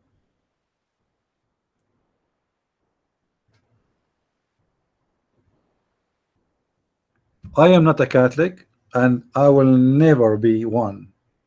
Don't take it as an insult, but I believe there's a lot of things wrongs in the Catholic Church. But I love every Catholic person, and I believe they are good people, and I believe that the Messiah, he loved them, and I believe they are Christians. For the Messiah, he said, whoever believe in me and die will live.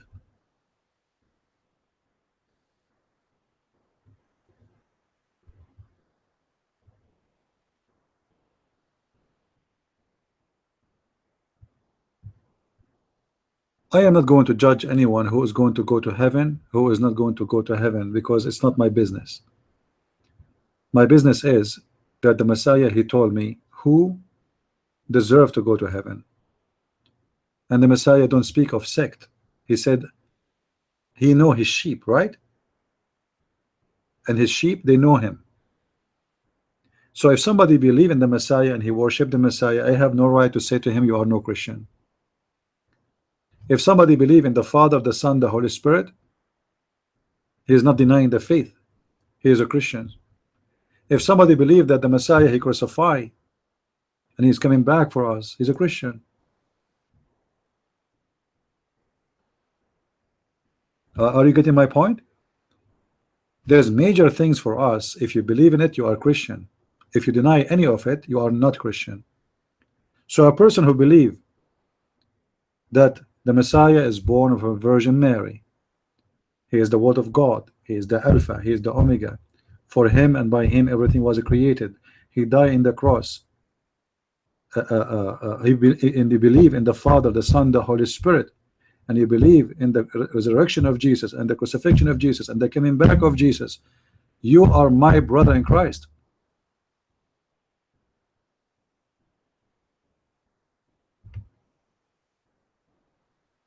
The rest is your business between you and your God, which is my God.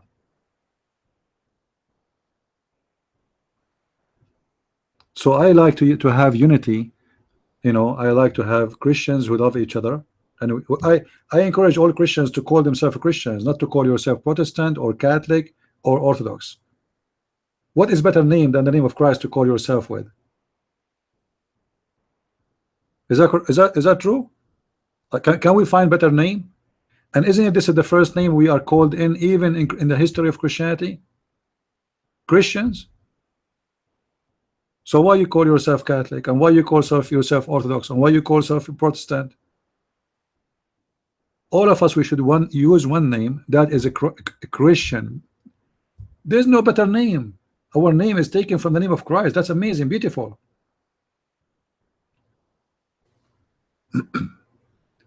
So all of us, we should be called the Christians, and we should not have different names, and we should not follow priest, and we should not follow a bishop, and we should not follow the Pope. We should follow the Messiah and only the Messiah.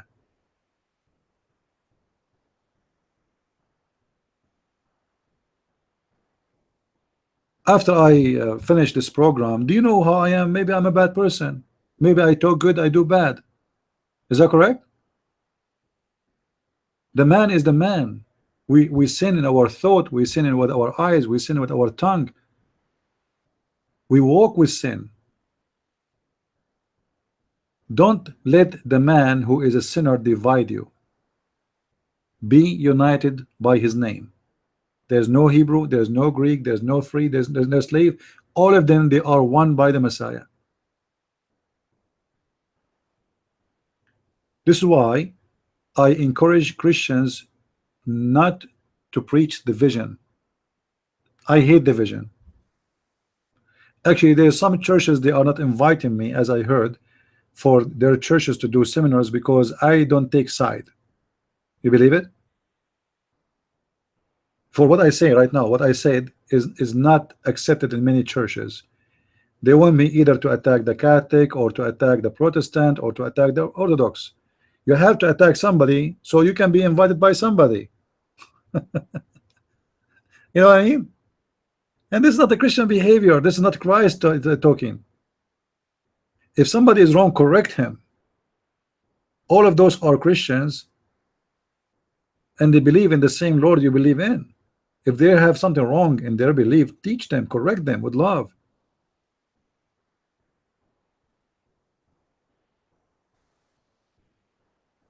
And you know, the Muslims, they enjoy to see Christians fighting with each other.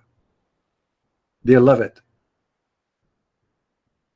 And the other day, they were talking like 2 months ago about an American airplane was so close with a Russian airplane. If you see the comment of the Muslims, guys, you will not believe it. They were saying, Allahu Akbar, may Allah make the unjust fight the unjust. May Allah destroy the Christians with each other. May Allah make them kill each other. May Allah make them nuke each other. They will be so happy to see the Christians slaughtering each other.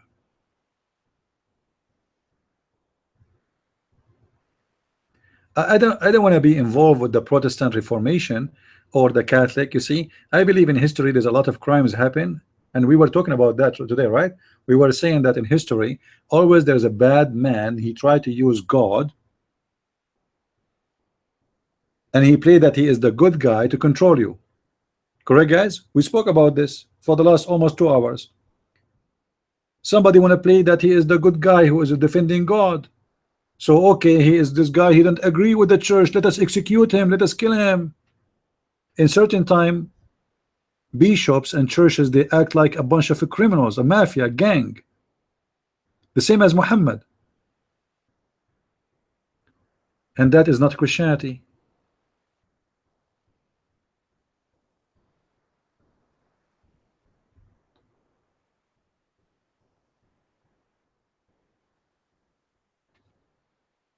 You know, sometime people, they like to stone you. Do you remember the story of the women who they were trying to stone? Everybody chasing this poor woman, they want to stone her as if she is the one who destroyed the whole earth. But all of them, they are a bunch of hypocrites. All of them, they are sinners, and maybe they deserve to be stoned more than the women. And this is exactly what happened every day. I spend my time trying to unite the Christians to see the danger is coming from what is called Islam. You see, Islam do not see you as a Catholic or a Protestant. Islam see you as a Christian, all of you. Islam believe that all of you should be slaughtered. It doesn't matter if you are a Catholic or a Protestant or even a Mormon or even Jehovah's Witnesses or even atheist or even a Hindu.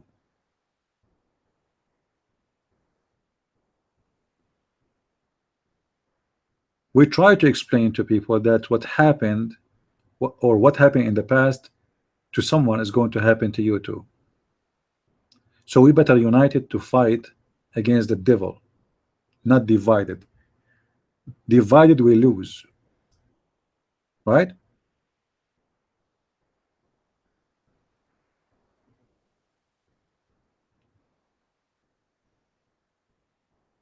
Do we have any Muslim here?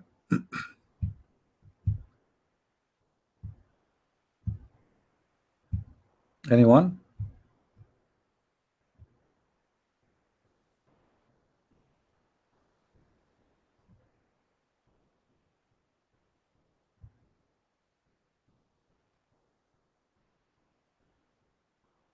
Isn't it beautiful that all of us as a Christians who worship the Messiah from different churches, we can sit and we can love each other and we can be happy together? And what make us happy is one name. That's beautiful. We are not the same as the Muslims. Shia, they want to kill the Sunni they want to kill the Shia, the Druze, they want to kill the Sunni, the blah blah blah blah. You know, God did not create us to kill each other. And he don't want you to kill somebody to make him happy or to hate somebody so he can be happy. That is not the purpose of God to create you.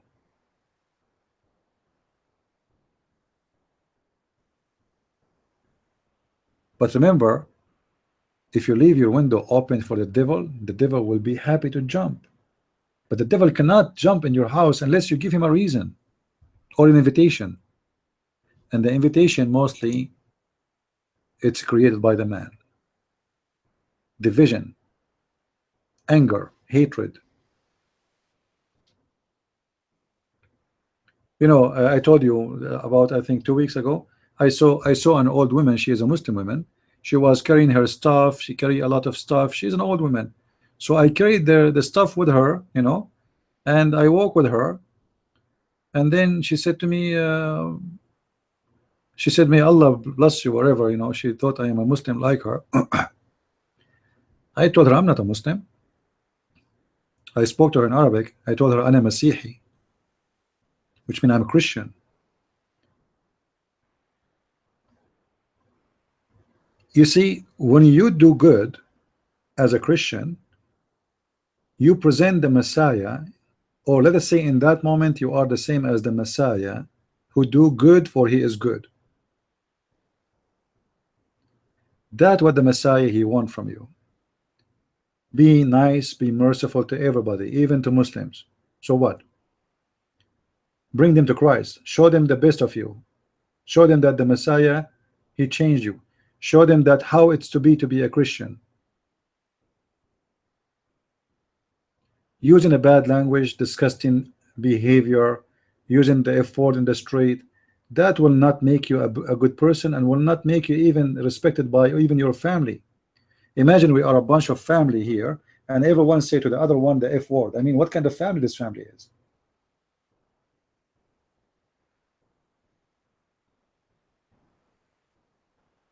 Your life will change if you think of what you do before you do it. If you think of what you will say before you say it. Keep your tongue clean. Not only your hand, not only your day.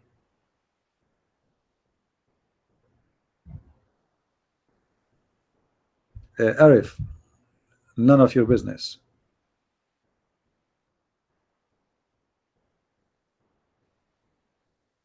Concern yourself. Do we have any Muslim?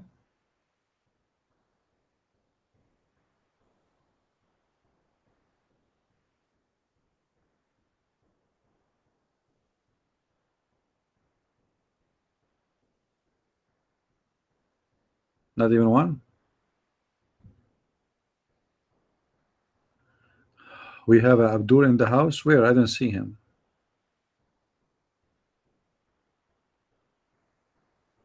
Ahmadi? Ah, this guy is a potato. He will never talk.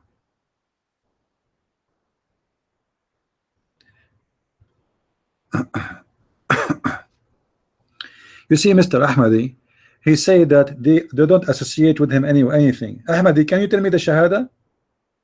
Ahmadi, can you tell me how a person can be a Muslim? You just said you don't associate with Allah, right? Prove it to me. Post the Shahada for me. Post it.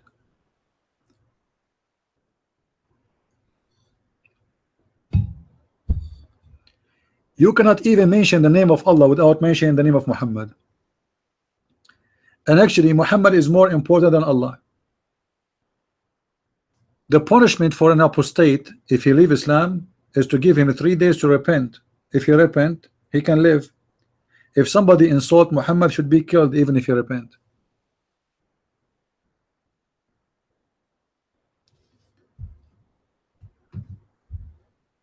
Yeah, here we go. He said Muhammad is his messenger. Allah, he sent 124,000 messengers, but you mentioned nothing but Muhammad.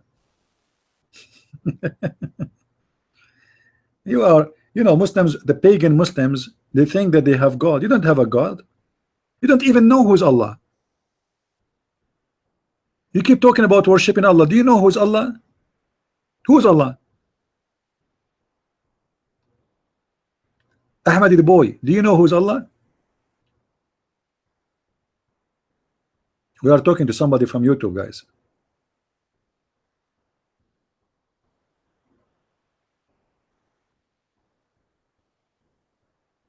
Everything in Islam is a shirk. Muhammad, he kissed a black stone. Look, why you kiss a black stone? Ahmadi boy, why your prophet he kiss a black stone? Ahmadi, why? You see, Ahmadi, this is how stupid you are. Look what the question, look what he's posting, guys.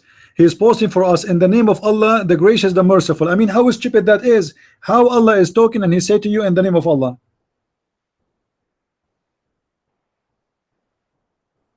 Huh, Abdul? If the one is talking is Allah, how Allah he says in the name of Allah? Answer me. How Allah he say in the name of Allah? Have you ever heard of somebody, I am a Christian prince, and I'm talking, I say in the name of Christian prince?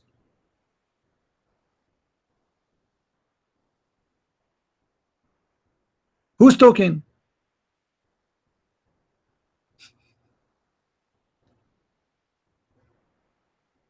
Stupid religion and stupid people. By the way, guys, those Ahmadiyya, this guy Ahmadiyya, their Mirza Ghulam, he claimed to be the Messiah. Do you know what the Christians did to him? Anyone knows what the Christian did to the Mirza Ghulam, the leader of the Ahmadiyya? Who knows?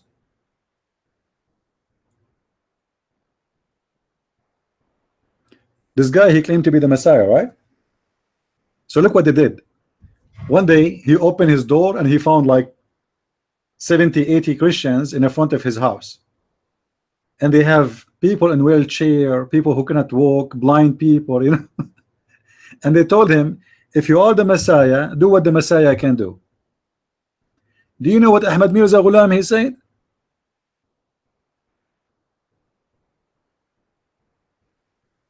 He closed the door.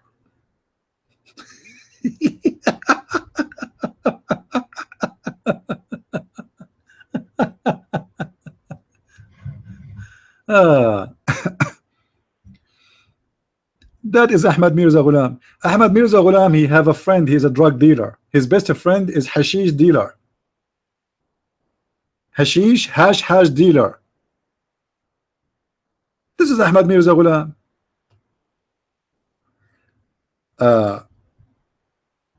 Mirza Ghulam,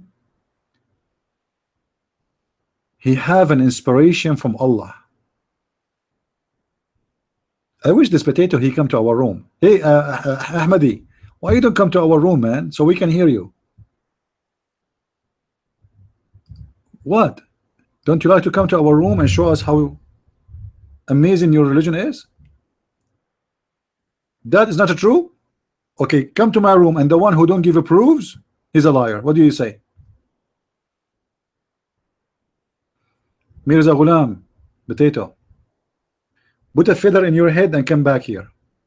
I'm waiting for you.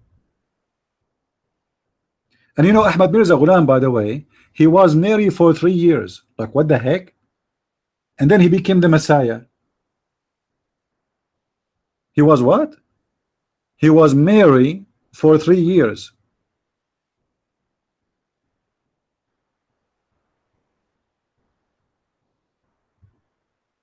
The same guy, he was Mary. You see, Mary looked like she did not die. She was in India, and she's an Indian woman. So he was married for 3 years, and then he changed his gender and he became the Messiah.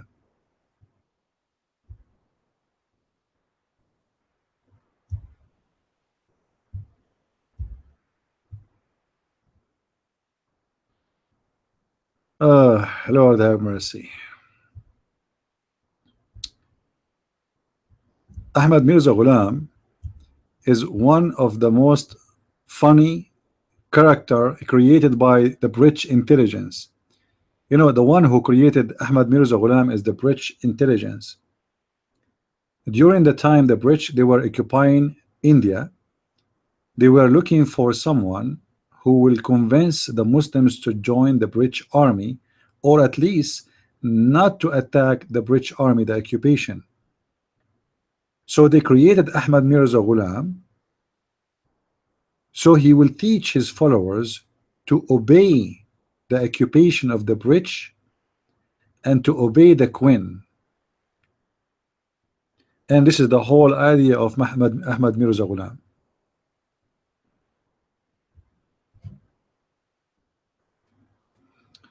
And by the way, Ahmad Mirza Ghulam was working for her Queen, Her Majesty the Queen. He used to work in the post office.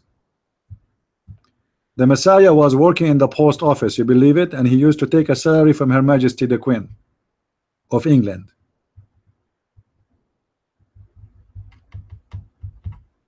Okay, we have Abdul in the chat room in YouTube. What I can do? Any Abdul?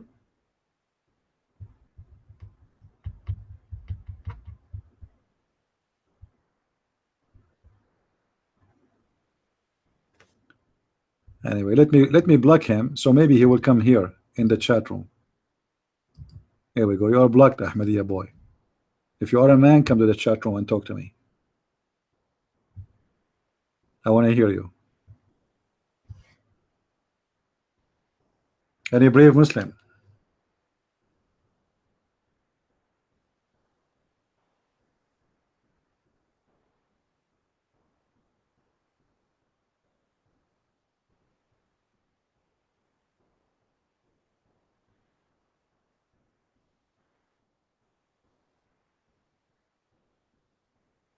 No.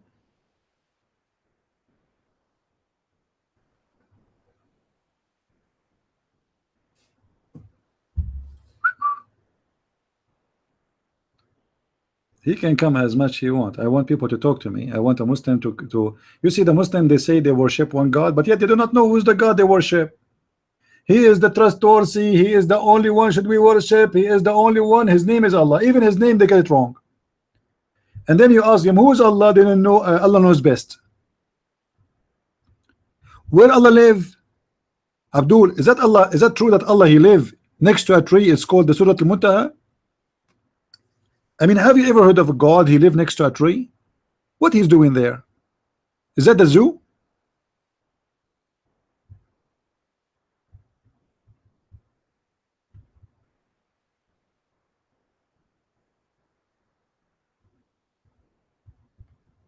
Any Abdul?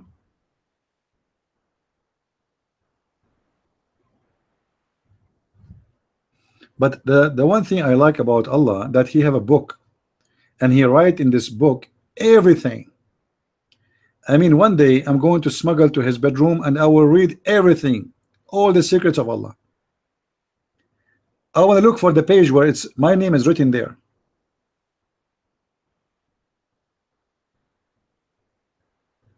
I want to see what Allah he wrote about me. What do you think Allah will write about Christian Prince, guys?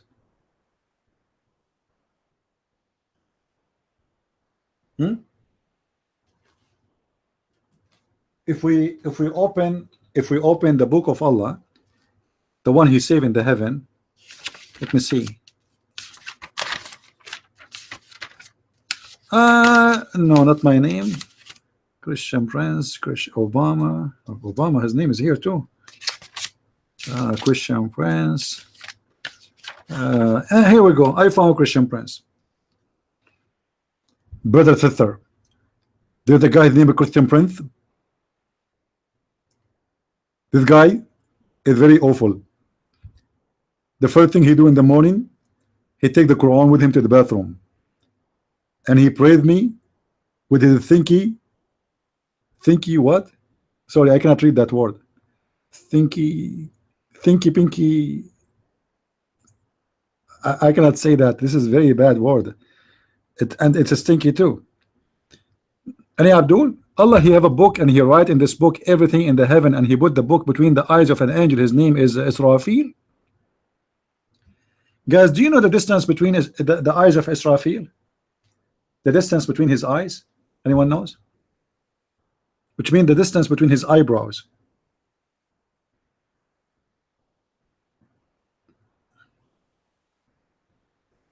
Nobody knows? The distance between the eyebrows of the angel Israfil is 500 years. I mean, how big the face of this angel, man. And Allah he put his book between his eyebrows. Imagine how big this book is. And Allah he wrote in this book everything, including the price of gas, the stock market. And actually this is why I want to go and take a peek. Maybe I can make some money in the stock market. You know, maybe I can invest like $1,000 there, and I can find out what the price will be tomorrow from the book of Allah. So Allah he wrote everything in that book. You can use your imagination. Like if your, let us say, your fan is broken, do you know that this is must be mentioned in the book of Allah? For Allah he wrote in that book everything. If you have a diarrhea, if you have a diarrhea, it's written in the book of Allah that you have a diarrhea or you will have a diarrhea. I don't know if we will put more details about your diarrhea, like it's going to be so watery, a little bit salt, I don't know.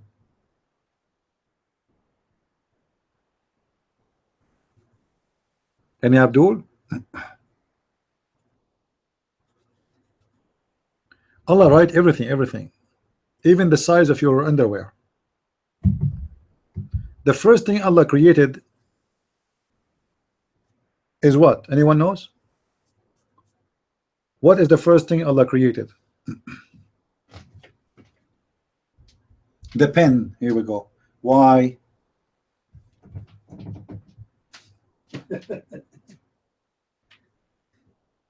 I mean, I find it really funny that this God, the first thing he created is the pen. Why? Any Muslim want to tell us? Why the first thing is created is the pen? Hello? Why? Why a God who is almighty, he need a pen? Hello? Anyone want to tell us?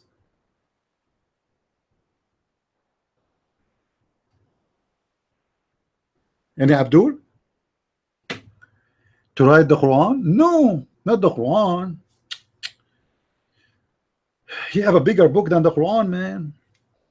He wrote everything, everything. The Quran does not have everything.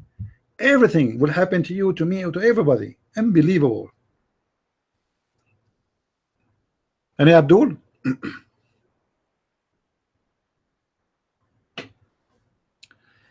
My book to go to Saudi Arabia, I don't think, my friend, I don't advise you even to purchase it, the paper one, but maybe you can purchase the one online because nobody will know about it. You can purchase Kindle online. I don't know if that is allowed in Saudi Arabia. Any Muslim here? So the first thing Allah created is the pen, and then he ordered the pen to write. And the length of the pen is 500 years. Imagine, guys, the pen is in the size of the book. You see how big the pen is? Actually, there is a verse in the Quran which I find very funny about the ink. Anyone knows what the verse says? Who knows? About the ink. Any Abdul want to tell us what the ink?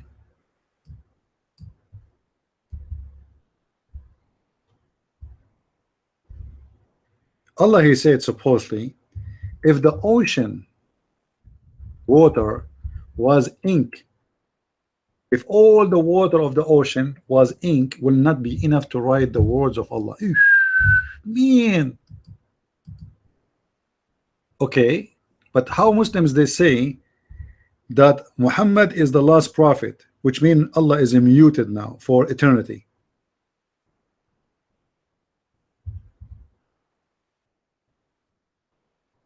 Huh? How the ocean will not be enough if it's an ink to write the words of Allah, but Allah is immuted, and we have the Quran. How many pages the Quran? Let me open the Quran. Okay, 604 pages with big, by the way, 600 because they are using big font. If I make the Quran in a small font, I can print it guaranteed in 50 pages. Now, even less.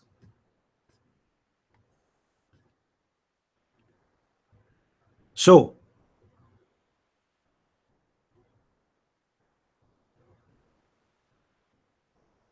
how the Quran says such a thing?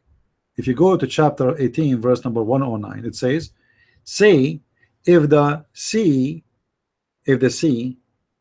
was ink for my words, the sea will not be enough to write the words of Allah, and the sea will be out of water before Allah he finished talking. Eesh. That's deep. So how we have 50 pages Quran? Where is the words of Allah? Allah was talking, still talking to himself. What's happening here? Based on this verse, we should have endless Quran. Allah is talking to who? And are we in competition about who talk more?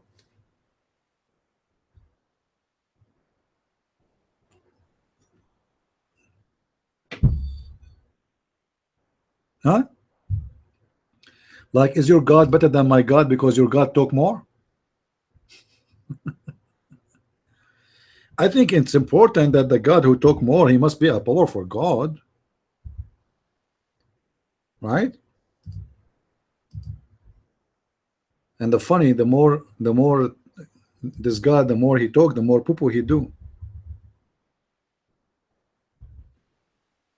Somebody is asking what verse. The verse I'm talking about, 18:109. 18:109.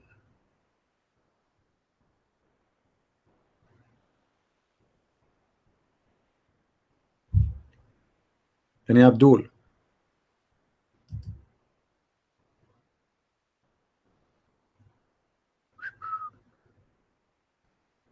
Abdul. I mean, why Abdul are not coming here?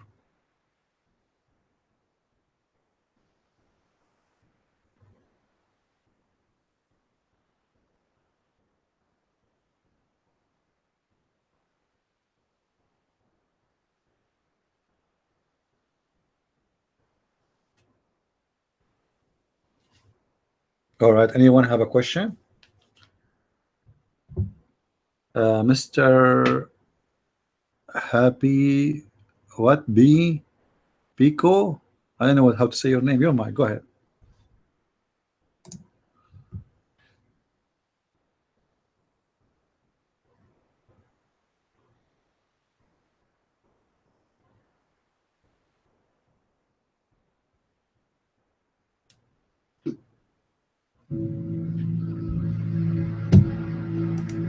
And now,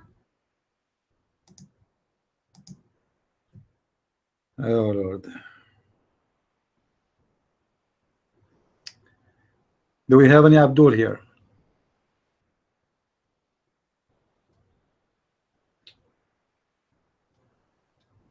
Anyone?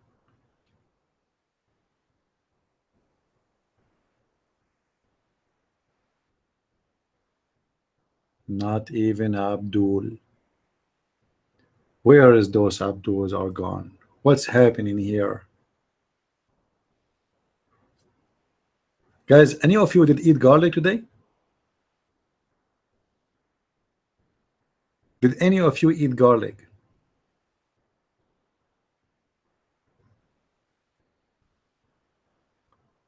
At-Tirmidhi is Sahih Hadith.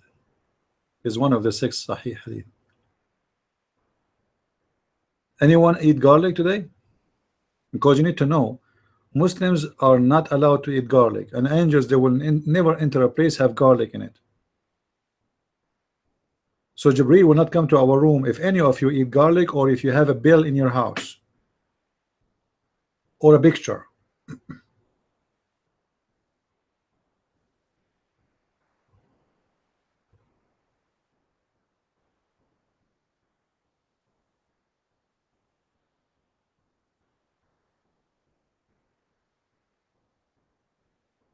Anyone?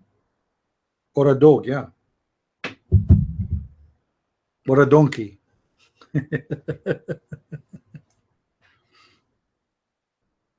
Imagine the angels of God, they can be defeated by a little dog. There's a story of Muhammad, the angel, he stopped coming to him, and then he found out that the reason the angels are not coming anymore to the house, because he have a dead dog under his bed. Muslims, how you really can explain to me a dead dog was under the bed of Muhammad for at least 10 days, and Muhammad did not notice? Any Muslim can explain? If you have a mice, little mice in the house die in a big house, the whole house will stink, right? The whole house will stink. How Allah Prophet, he have a small room and he have a dead dog under his bed, and he did not notice until the woman, she was cleaning the house, she found the dog dead under the bed.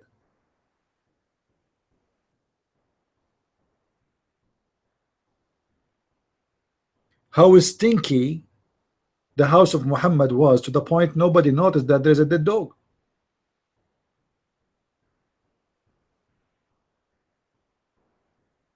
Any Muslim want to tell us?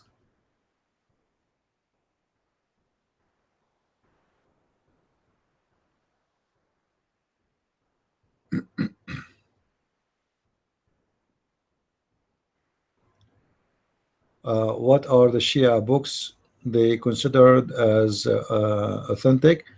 There is many like Al-Kafi, and you know, yeah, the Shia, they have different books. However, the easiest way to find what Shia books is just type look for a Shia website, and the reference they mention, it's their books. That's it. There's many of it, but the most famous one is like for them is the same as Al-Bukhari is Al-Kafi.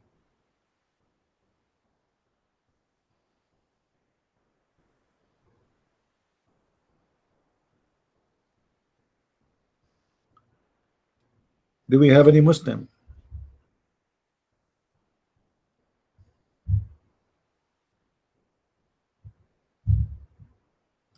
But then remember, if you go to the Shia books, you will find all those amazing stories like if you wear black shoes, Allah will make your vision weak and your penis will not work. So the Shia books is really more crazy, you know.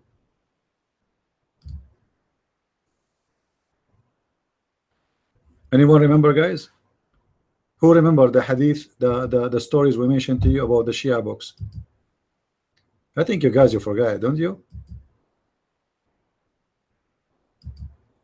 Okay, let us see if you guys remember how you can make your wife get pregnant with a boy, not a girl, according to Ali, the Shia books.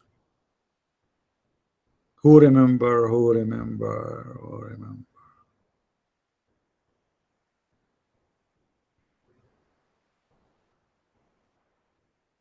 Anyone?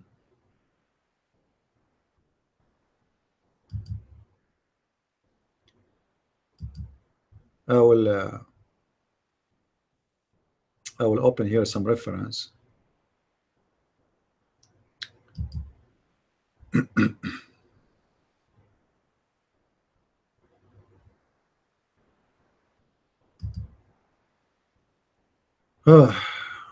It's amazing, my friend. It's amazing to be a Shia.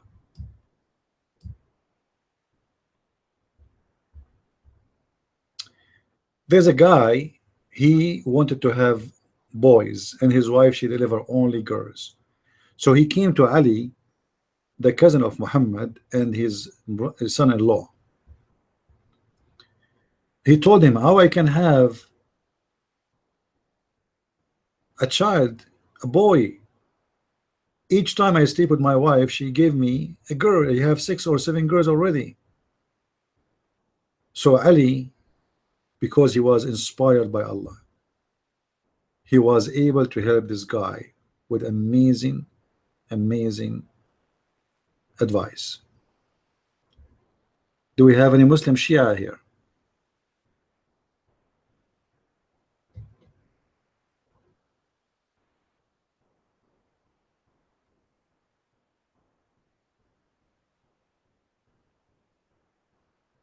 Anyone?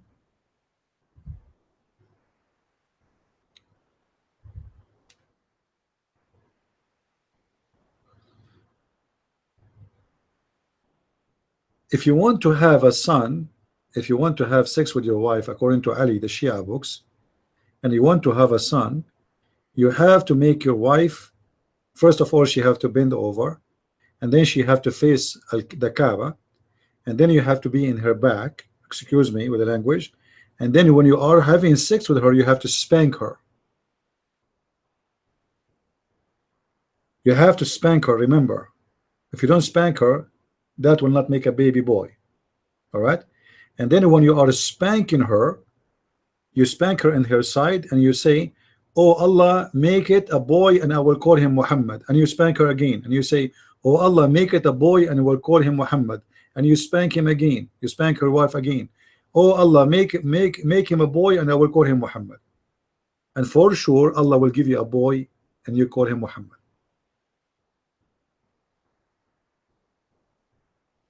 Guys, don't practice that, huh? If you practice that with your wife, she will spank the hell of you. Don't do that. I'm reading for you the Muslim stupid books. Okay? Your wife, she will grab her high heels and she will hit you.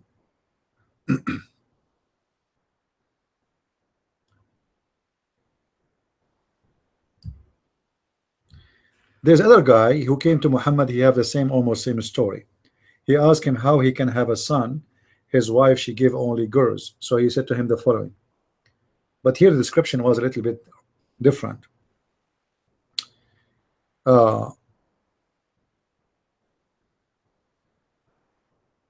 If you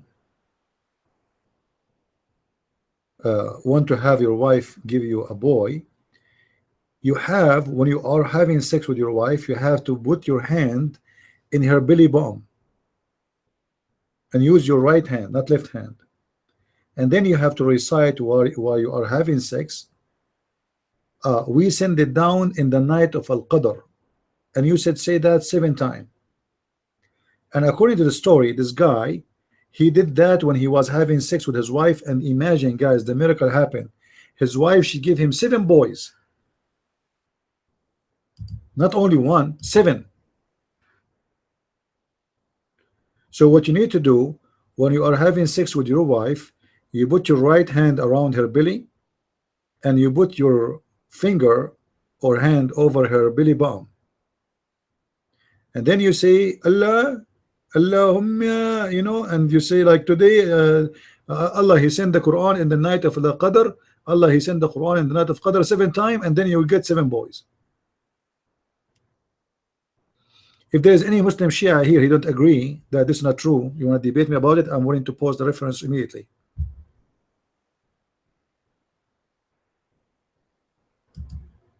Thank you, John. Take care. Any Shia?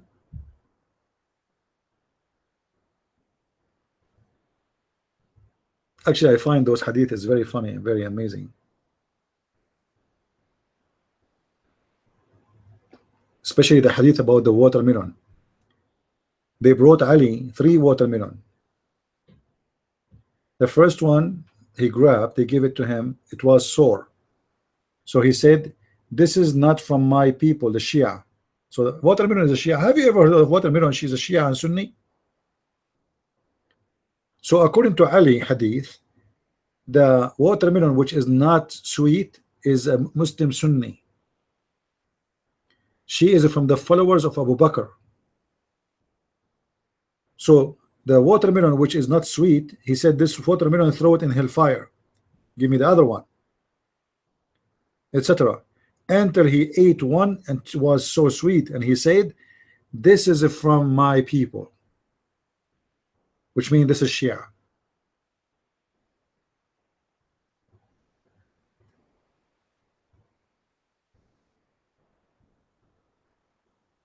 Any Abdul?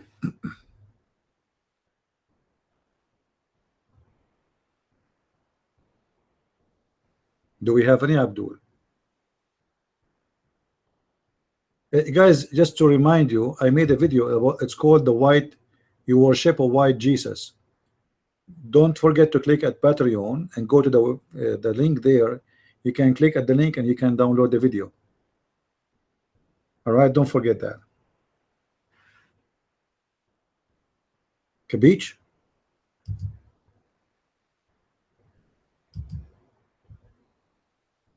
Don't forget, we are making those videos for a reason, so you guys, you can download them, right?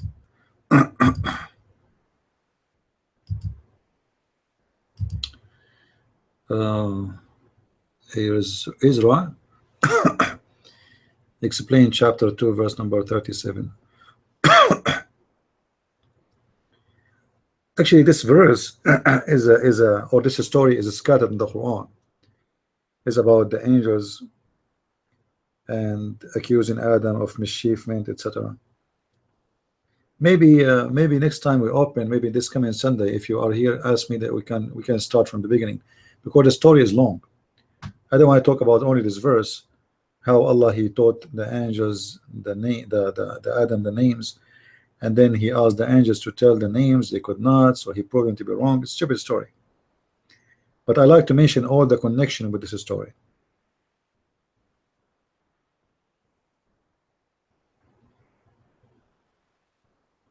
Actually, yes, you have to say a prayer. Somebody in YouTube asking, Muslims, they have to say a prayer before sex, otherwise, according to Muhammad, Shaitan will share your wife with you. And what Muhammad, he said, Shaitan will wrap himself around the penis of the man, and he will be the one is doing the women. So the son will be the son of the devil. This is why there was a Muslim, he used to come to our Arabic room in the Arabic section, or I used to go there. It's a Christian room. And he used to call the Christians, oh Christians, you are the sons of the devil. Why he says that? Because the Muslims believe if anyone who don't believe in Allah and he don't pray to Allah before he have sex, Shaitan will wrap himself around his penis and he will play, otherwise he will do your wife. He will have sex with her.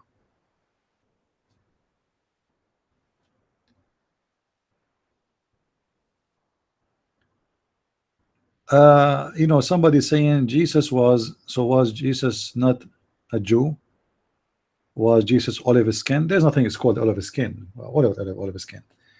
And who care if Jesus was white or black or yellow? I mean, this is stupid. Only races they see a color of a person. Do we agree? I never saw anywhere in the Bible anyone describing how Jesus looked like, and that is telling us that Christianity is not about a look, or not about a race, and not about how handsome or not. The one who concentrate in such a stupid things is the Muslims, because they are racist. So if you want to see the answer about Jesus the white, as Muslims they claim, go and watch the video which I posted in Patreon. Click at the link in patreon.com/Christian Prince and see the video. It's called You Worship a White Man. Watch it and download it and load it in your YouTube. We Christians, we don't care how and what was the color of the Messiah. That is the last of our worry. That is a stupid worry anyway. It is Muhammad who is the Muslims worshiping as a white man. Go and watch the video and you will see all the reference I showed you about Muhammad. The reason I did not post it on YouTube, because the Muslim, they might play a game of copyright because I'm using a video of some Muslims Abduls. So watch it. At least watch it, post it in Facebook, share it, do whatever you want. Download it, load it again in Facebook or in YouTube.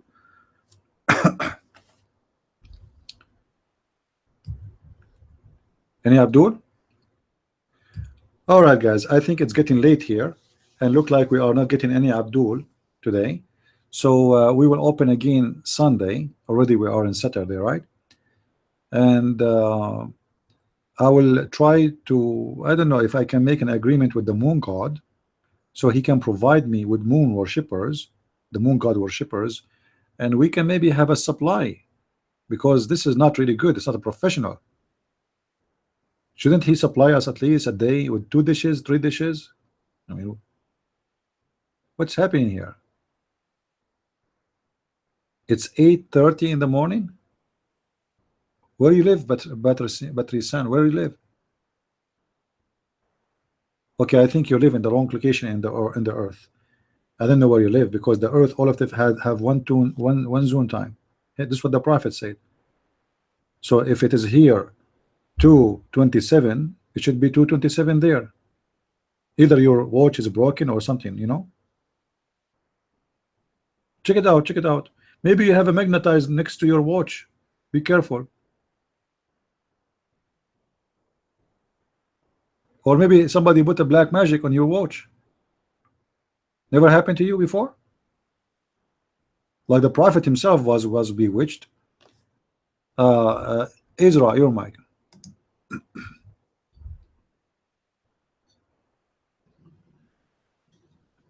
Can you hear me?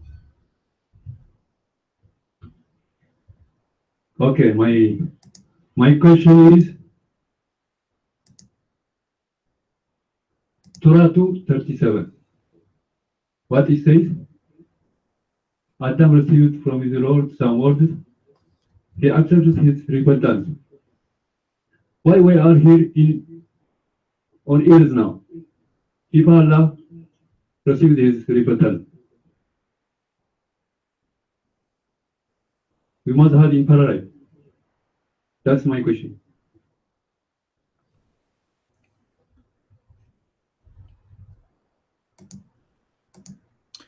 I'm not sure if I got your question correctly, because this is have nothing to do why we are here. The verse says clearly that Shaitan, he made Adam sinner. So Allah, he ordered the Shaitan to go down and the Adam and Eve to go down to earth. However, that story have a contradiction, because after Adam he commit sin, Allah, he forgive Adam. So why he should be going to earth? This is how the question should be. Right, that's what you mean. All right, now I get you. So yeah, so Adam, he received, okay, now we get what Israel trying to say. Adam, he received from his God a forgiveness. So why he's out of heaven? I will tell you why, Israel. Allah is a mad guy. He forgive you, but yet he kick you out. Is it amazing?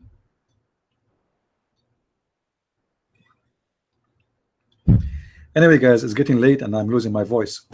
So we will be up here again, if not tomorrow. I mean, so today, Saturday again, maybe in after a few hours, I don't know. If not, we will be for sure this coming Sunday. Now, guys, I want to ask you a question. Do you prefer us to have Sam Shamoun taking over the room sometime, or he have his room and our room alone?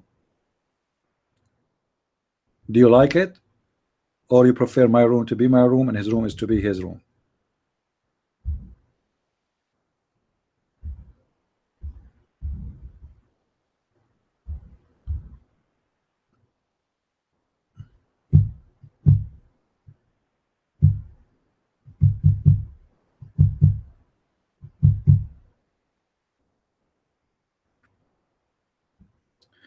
Sam, let us ask the question or maybe tomorrow. It's okay.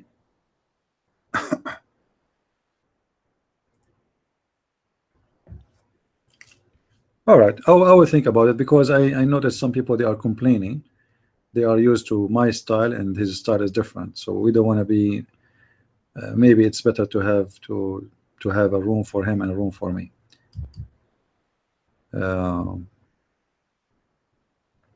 Anyway, we will see. Until we see you again, guys, this coming Sunday, or maybe tomorrow, or actually maybe today.